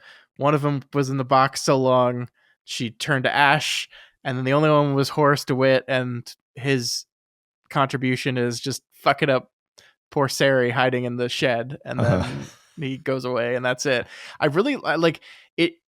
I like when these moments are set up where it's like this real badass moment of triumph, as you said, like that they're starving and then the boxes are thrown open and they're all suddenly there, and then they eat Rose and we're like, fuck yeah. And then Rose dies and then they all just turn to Dan and you're like, oh yeah. And like, unlike the book where the book basically just makes the argument is like, they would be terrified of Dan because they would not want to be locked up again. Like Dan's hurt. His femoral artery has been nicked. Half of his steam has just been sucked out of him.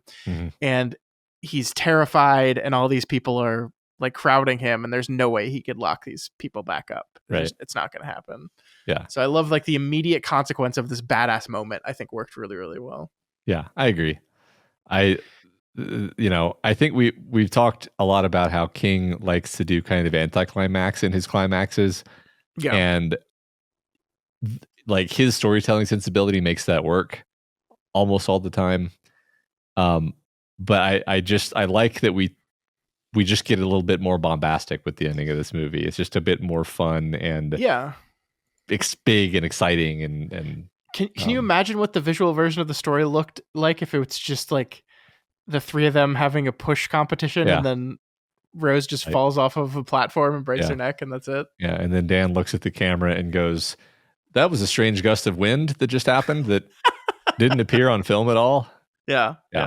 So yeah, I mean, like I agree with you. Like there's so many times, like we talked about the Dark Tower and a lot of the anticlimax of that and how that fully functional in a novel, but it doesn't work. It doesn't work in movies. And this is like, we're gonna wrap up this episode by we asked people whether they thought The Shining was a good adaptation. And we got lots of different answers on that, and we'll talk about those here in a little bit.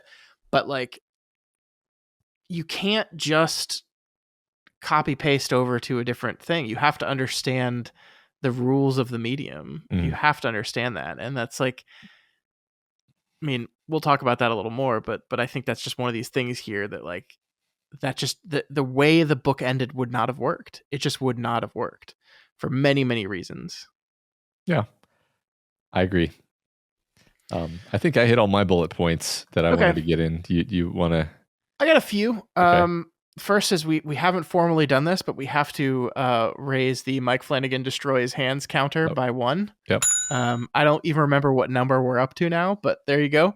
Although to be fair, the last 2 have been Stephen King destroying hands and Mike Flanagan being forced to also destroy those hands due to adaptations. Well, it's probably why you picked these things to adapt, because of the hands. Yeah. It's the only reason. Actually, it's technically false because we had a destroyed hand in Hill House. I forgot about that. So it's not the last 2, but 2 of them so far have been because of Stephen King. But no, you're right. So we have to do that. We have to do that for sure. Yeah. I did want to talk about Billy for just a little bit here because I really like. I mean, first of all, the actor who plays Billy, Cliff Curtis, is really, really great. Like this is obviously a much different vision of who this character is. Billy in the book was an old man. And I think one of the other things by not having the character of Casey, who was Dan's sponsor, and making Dr. John really just kind of a bit character that appears once and a one and done. The movie really like pushes Billy into like, this is Dan's only friend. This is his best friend. This is and it makes him a much more important character. And I think the movie responded to that very, very well, by both casting this guy and then I think the script doing a lot of justice to him. I really like, by the way, that moment when they're in Iowa and they're digging up the baseball boy's corpse, and Billy tells that story, that hunting story, right? Yeah. He tells that story of that buck he winged and couldn't find, and then discovered days later, hold up, and that smell smelled exactly like this smell, and I never hunted again. Like, that's just like awesome character stuff that you would think a movie like this just would not have time to do. Yeah. And it does. And the result is, when Billy dies, when we have that really tragic moment of it is Dark Tower reminiscent of, our characters have won. It's over. We've beaten all the bad guys. And then suddenly one of the Snakebite Andy's last final message gets Billy killed. That hurts. You really, really feel that. I agree. Yeah. I love him in this movie. Not just because his name is Freeman. That's so one thing to maybe mention is like, this movie does have your classic Mike Flanagan monologues. It's just, I think, due to the way it's structured, you don't notice them as much. Yeah. Because like, you could, when Dan is talking to his dad at the bar, for example, that's one, but it doesn't really feel like one. I don't know why. I think it's maybe because it's like, he needs to unload. This is this is just what this character would do here. So it doesn't feel at all out of place. That monologue that he gives about the deer, it's a great monologue. Gives like you just said, I'm just repeating what you said. It gives the character a chance to really take root and become real, so that you really feel a lot more when he dies. Yeah. With that in mind, there is a sort of monologue that Dick gives at the very beginning of the movie. It is a much longer monologue in the director's cut than it is in the theatrical cut, where he's kind of telling about his past with The Shining. And the part from the book that didn't make it in the theatrical cut was his grandfather, and the stories of how his grandfather was this terrible, mean old man who haunted him after death. The only reason I think you're so right that like, these Flanagan monologues sneak in this movie in a way they didn't. The only reason I recognized this and said, hey, wait a minute, this is a monologue, was because I noticed Flanagan was doing his kind of slow push-in that he likes to do with his monologues. Uh-huh. So he was doing this push-in on Carl Lumley, who plays Dick Halloran. Speaking of which, Carl Lumley, like we talked about how great Henry Thomas was. Like, Carl Lumley is really great here. Like, I think probably the pressure is not on him quite as much. Like, obviously, I don't think any of these actors had the pressure that Henry Thomas had to try to recreate Jack Torrance. But I think the movie needs Carl Lumley to do a lot. And I think he just has this presence in this scene and this whole movie that I think is just really, really effective. And I really liked him in this role. Yeah, yet again, I find that it's like he's unmistakably Dick Halloran. Yeah, but it's not like he's doing an impression of Scatman Crothers Dick Halloran particularly. He's not doing an impression, but he's not like going for it. But it's I don't know, it's like the perfect midpoint. I really do wonder what the like instructions were to the actors, because I feel like they're all, even the character who does Wendy, the actor Alex Esso is her name. Alex Esso, like that's the closest thing to being an impression, and it's specifically because Wendy has that unique voice that you just have to get that right, or it's Shelley Duvall was doing something very, very specific, and part of it is just Shelley Duvall, but like part of it is also she was doing a very specific Wendy thing. Yeah, for sure. Yeah, she was doing that thing that you do when you're being tormented psychologically by your director. Oh yeah, that Right. I forgot about that. Yeah, but yeah, no. Anyway, yeah, they all like every supporting character doing those roles is doing fantastic. Yes. Yeah, I mean, I thank you for bringing up Alex Esso, because I just like there is that moment where after Dick and Dan are talking on the bench, we cut to her screaming for Danny and running across the street because Danny's just like disappeared from the house, and like holy shit, man, she's got the Wendy like exasperated Danny like down. Like I'm not even gonna do an impression of it. Like she just got it down, and you're absolutely right that it comes the most of just like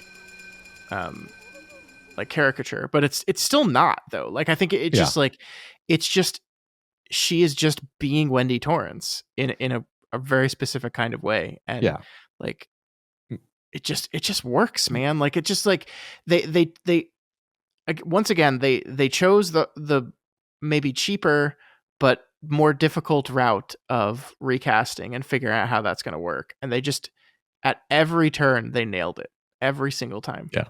Well, most of her performance is not screaming Danny. It's the quiet moments between them in their apartment, right? So yeah. Like when Danny asks if there's anything wrong with her, and she's just like, "No, nothing, Doc. It's all good, Doc." Yeah, it's just like fuck. It's so sad. You're doing so good. Doing so good. Yeah.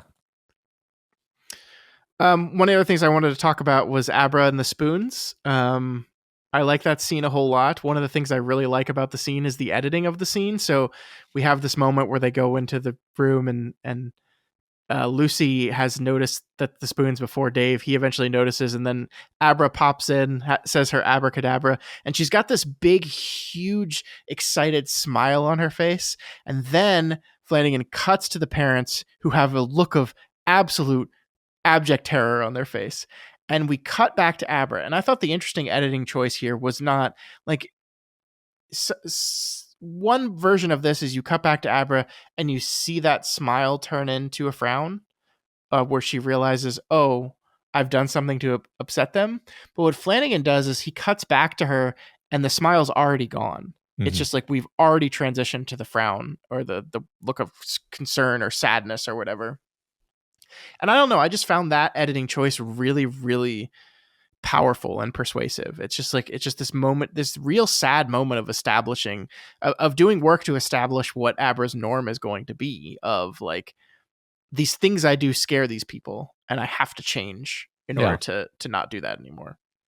Yeah, we haven't talked a ton about her, but Abra's a very complicated character in the book, and I think the somber, the sort of the somber weight that this character has to carry is well done here. Yeah. We don't spend as much time on it, certainly. Like there's a lot of kind of almost day in the life of Abra stuff in the book. Her grappling with things kind of in her head, which doesn't translate to film that well. But the character still comes across, I think.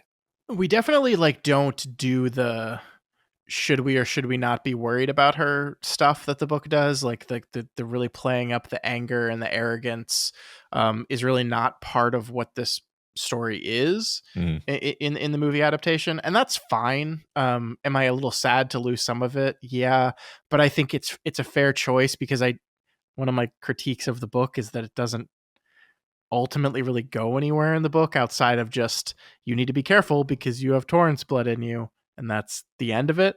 So I kind of understand the decision to just kind of cut that out and then really focus more on Dan and his struggles. I get that. Yeah. I think it's a necessary focus, and I mean, we didn't like that thing anyway. So true. Man, I just like talking about other things I liked. The way Flanagan introduces grown-up Dan to us, with him waking up in the bed and then doing the kind of series of flashbacks to the night before. I just thought that was all really effective. Especially like leaning into it a little bit with like the take your medicine thing as he's beating up the guy with the pool cue. And then seeing that Deanie's like thrown up in the bed is just so gross. It's so gross. Yeah, and then him going to throw up in the toilet, and which really like that's a great adaptation of that scene, because the book you're just like Yeah.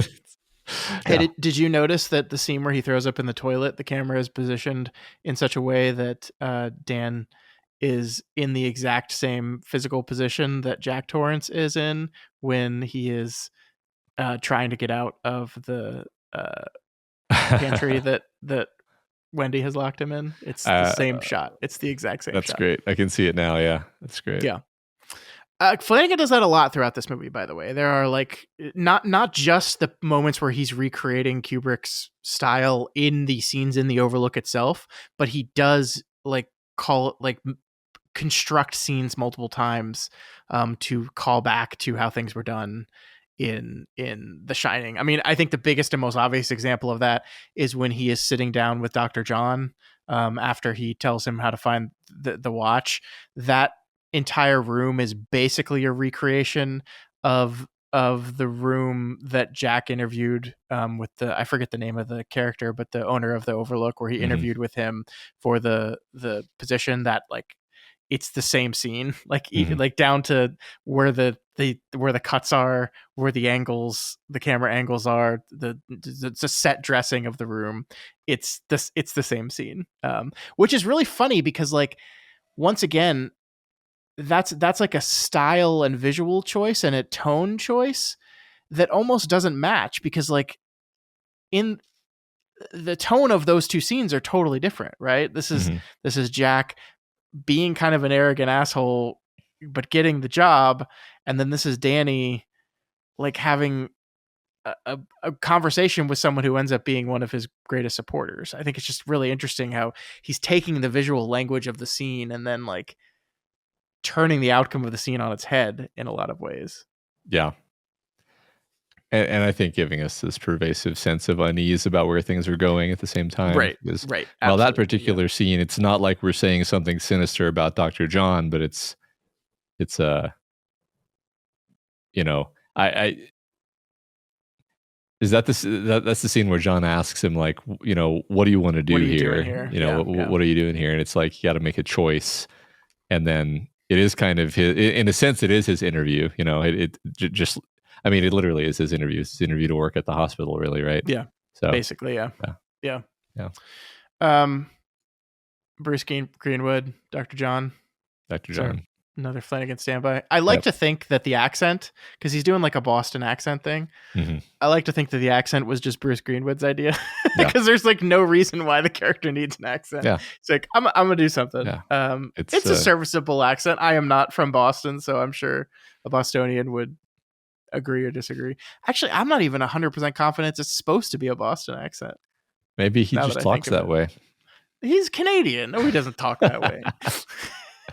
I think anytime you're doing a Stephen King adaptation, your default is a Northeastern accent of some kind.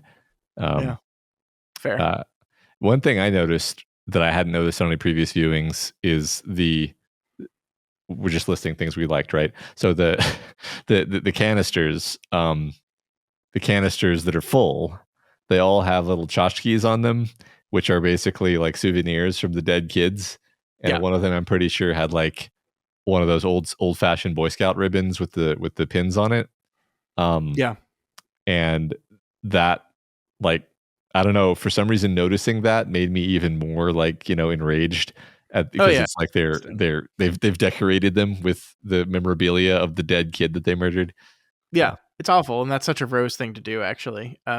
One thing I also noticed when she does open the Violet canister as part of the turning Andy ceremony, she speaks of Violet in present tense, not past tense. Violet is, of course, dead, but like this is her soul, her essence, and so she talks about her in present.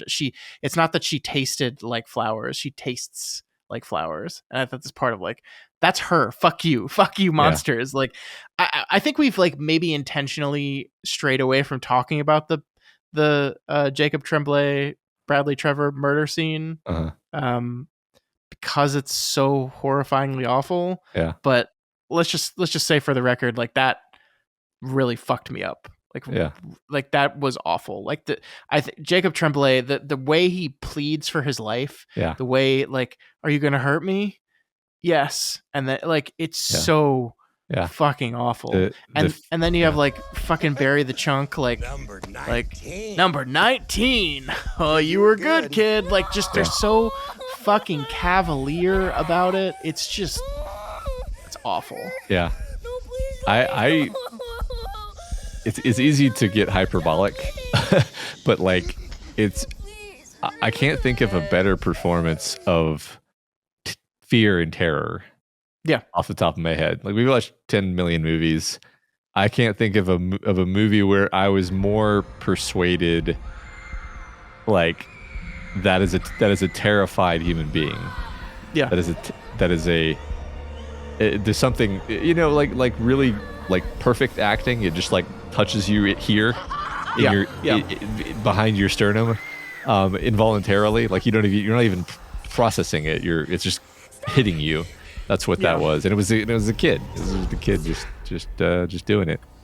Yeah, you're not alone in that. It horrified all the actors on set that day, and they were like, it was. I think Flanagan has said, and Flanagan has filmed some really fucked up stuff over the course of his career, but he has said this was like one of the hardest shoots he's ever done. Is this scene in particular? It really messed him up. It really messed the crew up, all the cast. And so there's this wonderful moment where they finish, they call cut, and like Jacob Tremblay like pops up and is like totally fine, just like chilling, like giving people high fives. He runs over to the food table and is just chomping down on food, and like everyone else is like shell shocked and horrified, but he's like just chilling. That's great. It's great stuff. I think one thing that's also worth talking about as we get close to the end here is the changes that they made to Snakebite Andy, which I thought were pretty interesting. So first of all, the movie that she's watching is Casablanca, not Raiders of the Lost Ark. Part of this was, I think, just a timing thing, but also I think Casablanca is one of, if not just Mike Flanagan's favorite films. So it makes sense. He just threw that in there. But in the story, they have aged Snakebite Andy down considerably, right? In Stephen King's book, Snakebite Andy is in her 30s. In this movie, she's 15. She's 15 years old when she's turned. And that's a pretty big change. That's a pretty big change. That she is a literal child that is suckering these actual pedophilic men and then taking her revenge on them.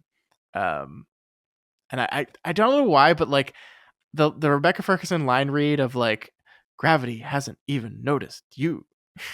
Like I really love that. Does something to me. Yeah. That's true. Yeah, that's I like I feel like we were both sort of confused by how that character is introduced in the book, whereas I just think it's a very functional sort of into understanding the true knot in the movie. Yeah, I mean, just like from a structural perspective, like in the book, we meet Snakebite Andy before we meet Rose the Hat and Crow Daddy. So like, and again, we're talking about sleep a lot. One of the first things she does is make someone go to sleep. And as I said, I was like, oh, that's Dr. Sleep right there. Yeah. In the movie, the first scene of the movie is introducing us to Rose the Hat. And so we already know who she is. So we go to the theater, we see Andy, and then we pull back and see Rose and Crow talking about her. We're kind of immediately situated in the scene better. Yeah. And I think we just have better understanding. So I think it's just structurally a little tighter. That's Makes a lot of sense. I agree. Yeah. So speaking of Raiders, thanks for reminding me of Raiders. So in the book, they're watching Raiders. Okay. Yep. I tried to make a little joke when we were talking about the book where I was like, oh, I get it.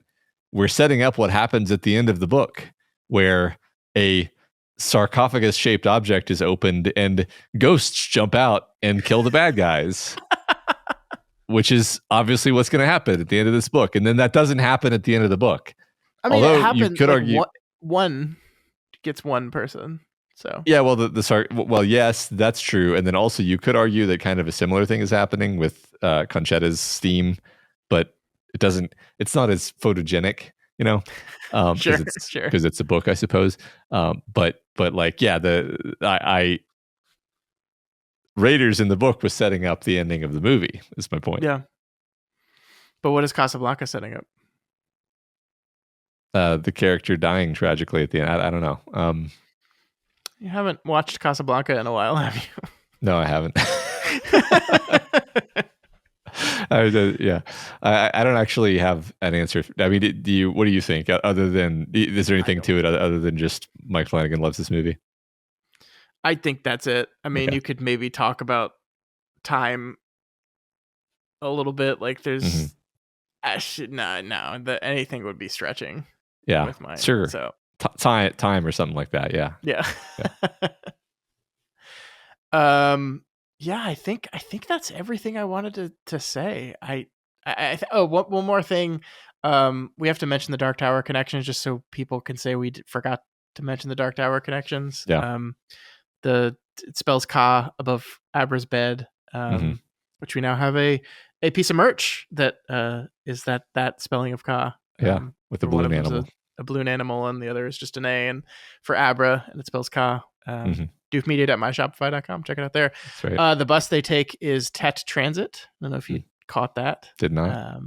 And then, of course, the biggest and most obvious one is when the ghost of Dick Halloran says to him, "Ka is a wheel." Ka's a wheel, Doc. That's just King just throwing that stuff in. So that's two Flanagan adaptations of King where characters just randomly say Dark Tower quotes that have no and somehow he gets to keep these in. Pretty remarkable.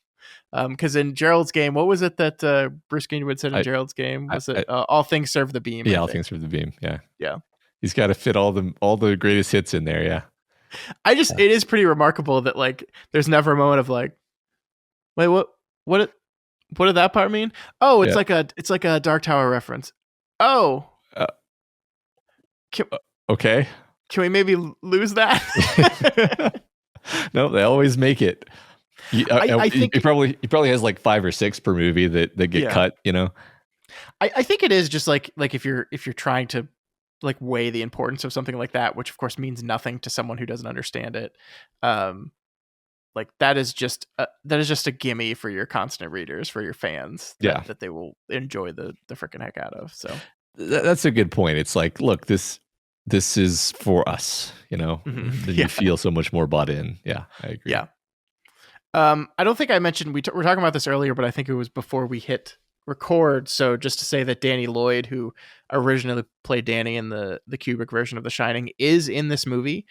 He is one of the people watching poor Bradley Trevor play baseball, and he's the one that says that special number 19 is a really good player that scouts are going to be looking out for. He's the one talking about how good number 19 is, which in and of itself, 19, let's just say it, is another Dark Tower reference. Is he 19 in the book? I don't remember him being 19 in the book because I feel like we would have noticed it. That's a good question. I don't remember. Yeah, I don't know. Maybe. I don't know. Yeah. All right. Well, I think we've spent not the entire length of the film talking about the film, but pretty close to it. So I think we're gonna wrap it there. I really love this movie, and I think this whole experience has made me love this movie even more. I am really surprised by the things that I thought were in this movie that are not. But I think this is a resounding success of an adaptation. Yeah. Like I can't imagine doing this book better in like any way. Like as an adaptation of Dr. Sleep, I think it works. As a sequel to Kubrick, it works. It accomplishes everything it needs to do. Yeah, I agree. Love it. And the moments where Dr. Sleep does his thing make me cry every time I watch them. I find those very, very powerful. I think I really do align. We were talking a little bit about death, but I don't think we like really got into like that. I just continually finding myself aligning with Flanagan's view on death and what he takes comfort in and what he doesn't. Like, I think the moments where I can imagine the minutes and seconds before I die, like what would I want someone to say to me, and what kind of comfort would I want to prepare me for whatever is next, even if it's nothing. Yeah. he just like those moments like really, really spoke to me because I found them incredibly powerful and moving. I was like, yeah, I would like that too. Like even the first guy when he's like, I love that we get to see two examples of it because we see him like kind of stumbling his way through it the first time, and then 8 years later we see him he's kind of perfected his technique a little bit. Yeah. Like even the first one would like just like the look of relief on the man's face as he just says something as simple as, "It's just going to sleep. Don't worry about it. It's just going." Like, oh man, that moved me. Yeah. Yeah. I love that. Love that. Beautiful. And you don't want to be told that you got to cheer the gladiators in Rome, because that would not feel good as you're dying. Yeah. Especially since they were usually doing terrible things. Right. It's like, I don't want to think about that. Yeah. Did we know Flick was that old? I guess so. I think we did, but the book sort of kept it vague on purpose, which I kind of liked, actually. Which pope do you think Grandpa Flick ate? I don't know. Probably one of the ones that was like a child. Child pope. It's got to be some child popes in there, right? I don't actually. Child pope. Okay, Pope Benedict the Ninth was 20. That's not a child. That's not much of a child. I assumed because the Catholic Church is like a fantasy setting that there would be at least one child pope. I just assumed this without checking at all. Okay, now I'm seeing reports that Benedict the Ninth might have been pope as early as 11. There you go. There's Benedict. Benedict the Ninth became pope at an unusually young age, possibly as young as 11, though most accounts suggest he was closer to 20. It was 1032, and so there aren't really good records of how old someone actually was. That is just crazy. Yeah. But Reddit/r Ask Historians has a whole thread. Why have there never been child popes? And I knew it. I knew there had been. And someone's response is, there ain't no rule that a dog can't play basketball. Love it. All right. That is going to do it for Dr. Sleep. If you've listened to this whole conversation and for some reason have never checked out the director's cut, please do so. Like, it's 30 more minutes. I think they add some pivotal scenes to the whole Danny Wendy thing at the end of the movie. But they just, like we said, they just kind of smooth the rough edges of the movie out in a really satisfying way. So check it out. Yeah. All right, Matt, discussion question time. What we asked 2 weeks ago, a question of our listeners, knowing we would be talking a lot about adaptation today. So what was that question? Is The Shining a good adaptation? Oh, I'm sure no one has any opinions on this. Yeah, turned out a lot of people did, surprisingly. BC Johnson says, it's hard for me to see the Shining movie as a good adaptation or even a good story. Wow. I think it's an amazing tone poem, but there's not much narrative. I describe the movie as the best music video of all time. Jack's character arc is Dick to Crazy Dick. You get the impression on the drive up to the Overlook he wants to jerk the wheel and send them all over the cliff. Jack in the novel is a fascinating character who inspires conflicted emotions, especially if you're a parent with generational trauma. Jack in the movie is just an axe murderer. I like the film, don't get me wrong. I think it's a beautifully scary flick, a masterpiece of dread, and I'm not sure Kubrick was going for anything but a tone poem, so mission accomplished. Well, that's not true. He was obviously trying to confess his involvement in the faking of the moon landing. Yeah, and also guilt over the complete genocide of Native Americans. Yeah. So all the things he was doing are conspiracy theories. In other words. I mean, I think this is a good point. Obviously, like I just agree with BC Johnson's assessment of Jack in the film. I guess this is going to be the eternal question for all of us, I think, is does good adaptation mean that you have to get the character quote unquote right? You know, like ultimately, like the hidden second question in this question is what does one define as adaptation? Yeah, and therefore because that would change whether you think something is a good adaptation or not. I think the boring but correct answer, by the way, is just like for every individual who consumes a work of art, their favorite and most crucial aspect of that thing will be different from person to person. Yeah. And so if the adaptation honors that thing, they might say that was a perfect adaptation. I have no notes at all. Yeah. And for someone else, it might be a terrible adaptation because they don't care about that thing. They care about this other thing over here that the adapter didn't care about. So, yeah.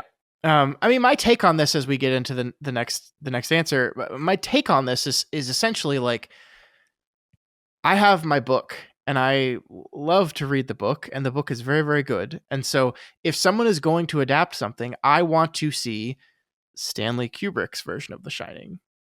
I want to see Mike Flanagan's version of Dr. Sleep. I want to see an adaptation that reflects exactly what you said, the thing that the person took as the most important beat from the story.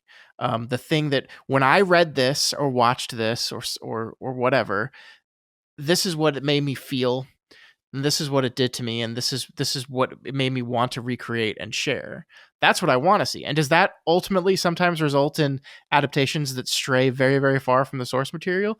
Yeah, but like, I'm okay with that. So like, would I call The Shining a good adaptation? Sure. Fuck yeah. It's a great fucking movie. It's awesome. Is it very, very different from King's version? Absolutely. Absolutely. But like, I love it because Kubrick read this book, and in his mind, this was the book. This is what he saw. This was the part that was most important to him. Did he see the complicated nature of Jack? Did he see the suffering alcoholic desperate to prove that he had some good left in him? No, he just saw some asshole. Yeah. And that's what spoke to him the most, is this guy's a monster, and this is a wonderfully monstrous place to create this atmospheric tone poem, as BC Johnson said. And that's what he took from it. And that's cool. This is the same reason that why like people talk about, oh, Carrie's been adapted 30 times. Why is Mike Flanagan doing Carrie again? Well, because it's going to be Mike Flanagan's Carrie. Like, I can't wait to see what about this thing spoke to him on a personal level. Like, I can't wait. Me too. Yep. So, with that in mind, we have Sugar Shillelagh that says Kubrick's The Shining isn't an adaptation. It's like someone took a physical copy of the book and dropped it in the bathtub. Then they washed their hair and finished a glass of wine. Then they fished it out and let it dry. Once it was dry, they tried to write a movie based on what they could still read. It's a great movie, but they should have called it The Stanley. Then it wouldn't annoy me so much. See, that's fair. I think that's totally fair. I obviously, as I just went on my whole rant, I disagree, but I think, as you said, Matt, like, it depends on how important these things are to you when you define what successful is. Yeah, like by your own lights, it can be a bad adaptation, right? Yeah, I think that's fine. Aqua Lungfish says, short answer, no. Long answer, no. Real answer, I don't consider it to be a good adaptation. I don't believe this will be an unpopular opinion. Now, full disclosure, I'm also one of the few people who find the movie honestly not terribly enjoyable. I find it kind of boring overall. I acknowledge it's a well-made movie technically, but I think it lost a touch of the magic of the book. I have two main points of contention with the adaptation's choices in the movie. The main one is one that I know is pretty common. Jack isn't Jack. He's an irredeemable piece of shit in the movie from minute one, unlike the book. I just can't imagine movie Jack pushing Rose to her death to save Danny, unless she kept bothering him while he was writing his ghost play, or sketching an air kiss to his son. The other main point is related, but extended to the whole family.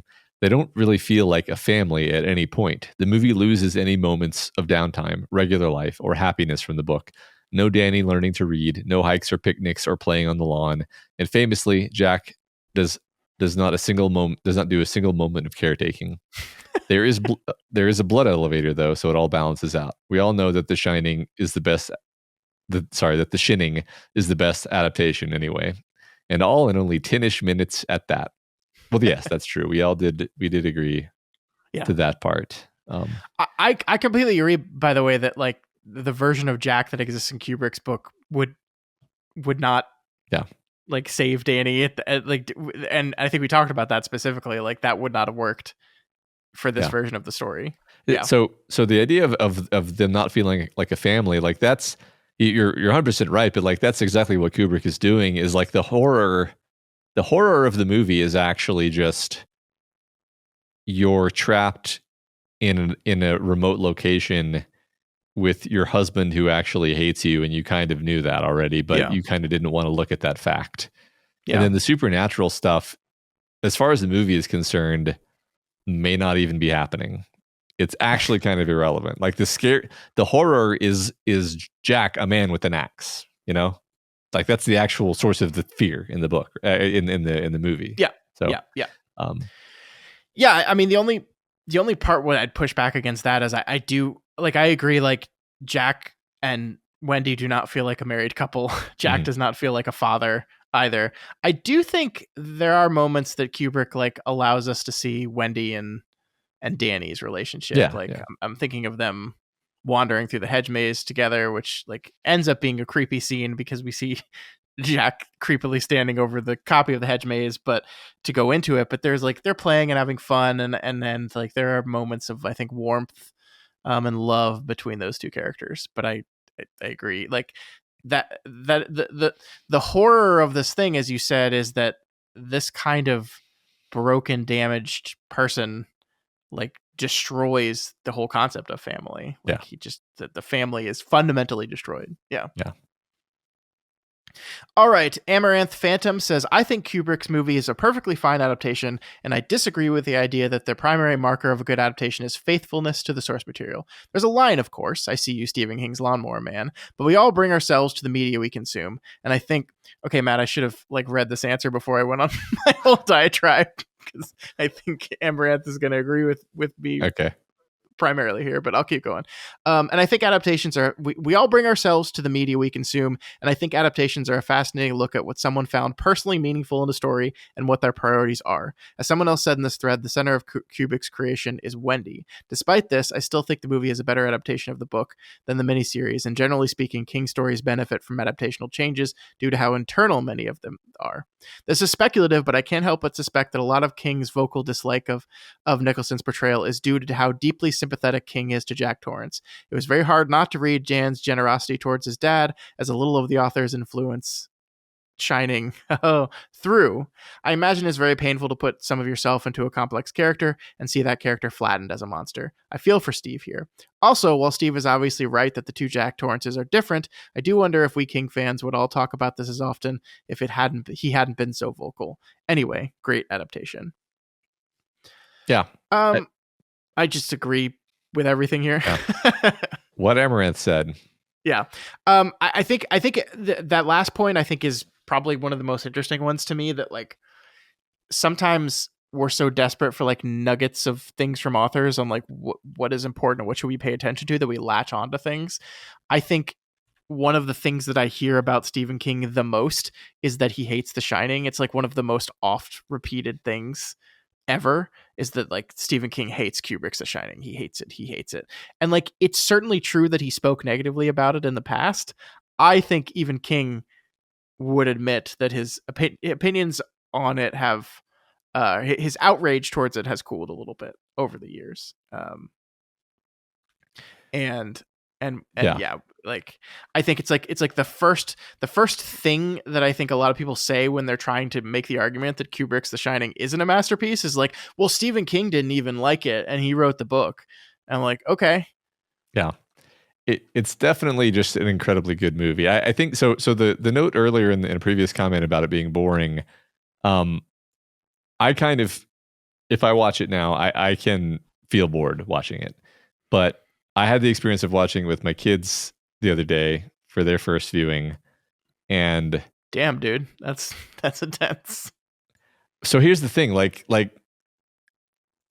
it's so, there's so little about it that's actually there's like one moment of the book where you would want to like of the movie when you would want to like hide their eyes, right? No, you're right. I'm being a prude. Like, dear God, a naked woman. Oh, well, no. So the naked woman and then like the girls chopped up in the hallway is basically the two moments. But like the book, the like you say, the movie is incredibly just like unyieldingly coated in dread the entire time. Yeah. And for that reason, when you get to those moments where it really hits you, it just crushes you. So I haven't got the experience of watching it for the first time for many, many years, but you experience someone else watching it for the first time, and it reminds you how actually it's riveting. It's just that we've all watched it too many times and we all know what's going to happen. Oh yeah. I've seen this movie like 100 times. So yeah, like right. the idea that I could feel tension with it anymore just doesn't exist. Like I know every inch of it. Yeah. Exactly. Sure. Yeah. And then Duran Longbeard says, I believe The Shining is a great adaptation that does its job very well. It introduces the Torrance family and makes them all interesting characters between the spooky hotel and ghosts, portraying a portrayal of isolation and overall tense atmosphere, coupled with Jack Nicholson and the aura of Stanley Crazy Pants Kubrick. It drew a lot of attention to the story. And by that virtue, it's a great adaptation. How many people saw this movie and then immediately got the book and got hooked on King? I think the attention and audience it pulled toward the story and King made a huge impact for a lot of people. Yeah. I like that. I agree. Good point. Yeah. All right. Then we got a bunch of our shorter answers that I will, or the summaries of the answers. A lot of answers, like I said, so I'll just go through these quickly. Pear Jane says, Pear Jane gives a lengthy defense of Wendy's portrayal, arguing Kubrick's adaptation fails primarily through its depiction of her as abuse victim rather than King's complex character struggling in a failing marriage. Brave Run says gives a detailed framework for evaluating adaptations using a feeling/message/vision criteria, ultimately scoring Kubrick's film a 19 out of 30, good but not great adaptation despite character sacrifices. All right. Yeah, I read that one. That was a very kind of detail-oriented one. Yeah, no, I like that. Reading that one on the show would have taken an additional 30 minutes of time, but it was very well thought out. Good argument. Okay, Row 2424 says, good movie, but bad adaptation that discards the book's themes. Ruth Jess says, Ruth Jess loves both the book and the movie despite the differences and appreciates Kubrick's hotel adaptation. Ozma Wieserman says, good movie, bad adaptation. Favorite horror film regardless of King connection. That's fair. Philgard 007 says both novel and movie are incredible works in their respective mediums. Hobo Demon makes a joke about Nicolas Cage's adaptation movie and then discusses communicable cancers. Thanks, Hobo Demon. Hobo Demon went on like such a fascinating dive into communicable cancers. Like that was great. It's so fun to read. Can I tell you the moment that I said cancer isn't communicable on that episode? As soon as the words escaped my mouth, I was like, somebody's going to bring up all the like dog cancers that are communicable. I know it. Anyway, thanks. Our listeners never let us down with correcting us on our mistakes. It's great. That's great. Especially the mistakes that we know we're making as we make them. And Steve Living Room says, good movie, but bad adaptation. Compares the movie to a slasher film versus the book's complexity. Yeah. I mean, it's got slasher elements for sure. Sure. Yeah. I think it's a little more complex than that, but I get it. Yeah. Yeah. Those were great. Thank you, everyone. I mean, like ultimately, like there's no consensus that could ever be had here. I think the cool thing is that like even when people don't like it as an adaptation, like everyone recognizes that these are two works of genius from some of the best storytellers of their age. And it's cool that we got to see. I mean, it's cool in general. We got to see Stephen King tell this great story. We got to see Stanley Kubrick have this incredible adaptation of that story. And then years and years later, we get to see Mike Flanagan, one of the best working horror directors of his time, put his spin on the whole thing. And it's great. It's so fun. I love it. It's delightful. Yeah. All right. No discussion question for next time because we will be right in the middle of our coverage of Henry James and his various short stories that we're going to be covering over the next few weeks. But we'll start that up again next week because next week we begin officially our coverage of Mike Flanagan's The Haunting of Bly Manor. As we have done in the past, we are going to first cover the source material for the story, and that source material is going to be the works of Henry James. Specifically, next week, we're going to be reading and talking about James' novella, The Turn of the Screw. This is about 100 and something pages, so a little bit longer read for us, But that's what we're going to be talking about next week, the turn of the screw. Awesome. Remember, you can reach us via email at flanaganswakepod@gmail.com, over on Twitter at flanaganswake19, and of course at the subreddit reddit.com/r/doofmedia. Don't forget, you can find every episode on video format on our YouTube channel. And probably for this episode, there will be some slick inclusions of scenes from the movie and so forth. So go check it out.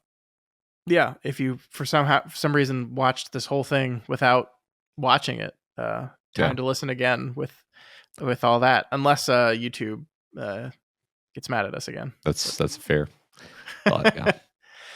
If you want some merch, please head on over to doofmedia.myshopify.com to get that Ka hat or shirt, or you can get a bear. You can get a little stuffed bear, like the stuffed. I don't think it was a bear. I think it was a rabbit they used to trick the True with Abra. But pretend it was a bear and get a little stuffed bear with a Ka shirt on it. I actually need to get that for my kids and then not explain what it means at all. Totally. Yeah. If you like our show and you want to support us, then please consider donating to our Patreon account at patreon.com/doofmedia. Tons of bonus content over there, whole bonus podcasts covering Stephen King adaptations and other stuff. So go check that out. Yeah. If you cannot afford to join us on Patreon, that is okay. You can help us out by sharing this podcast, which I know you're doing and you continue to do. We are getting back into Flanagan TV, which is very exciting. We've got 9 episodes of The Haunting of Bly Manor coming up in just a few short weeks. So please share with people that maybe dipped out for Dr. Sleep but are excited to return to the Haunting series. And please keep doing that. And please give rating and reviews on whatever app of choice you use. I don't think I have any new rating or reviews to read this week, unfortunately. But please send those in. We do like to spotlight you when you take the time to send those in, so please do so. Yep. All right, folks, that is it this week, and that is it for Dr. Sleep. Next week, as we said, we move on to The Haunting of Bly Manor, Flanagan's second television series. And next week, we'll be reading Henry James, The Turn of the Screw. Until then, rest in peace, Mr. Flanagan. It's never going to stop being funny. Lock him in a box. Yep. Throw away the key.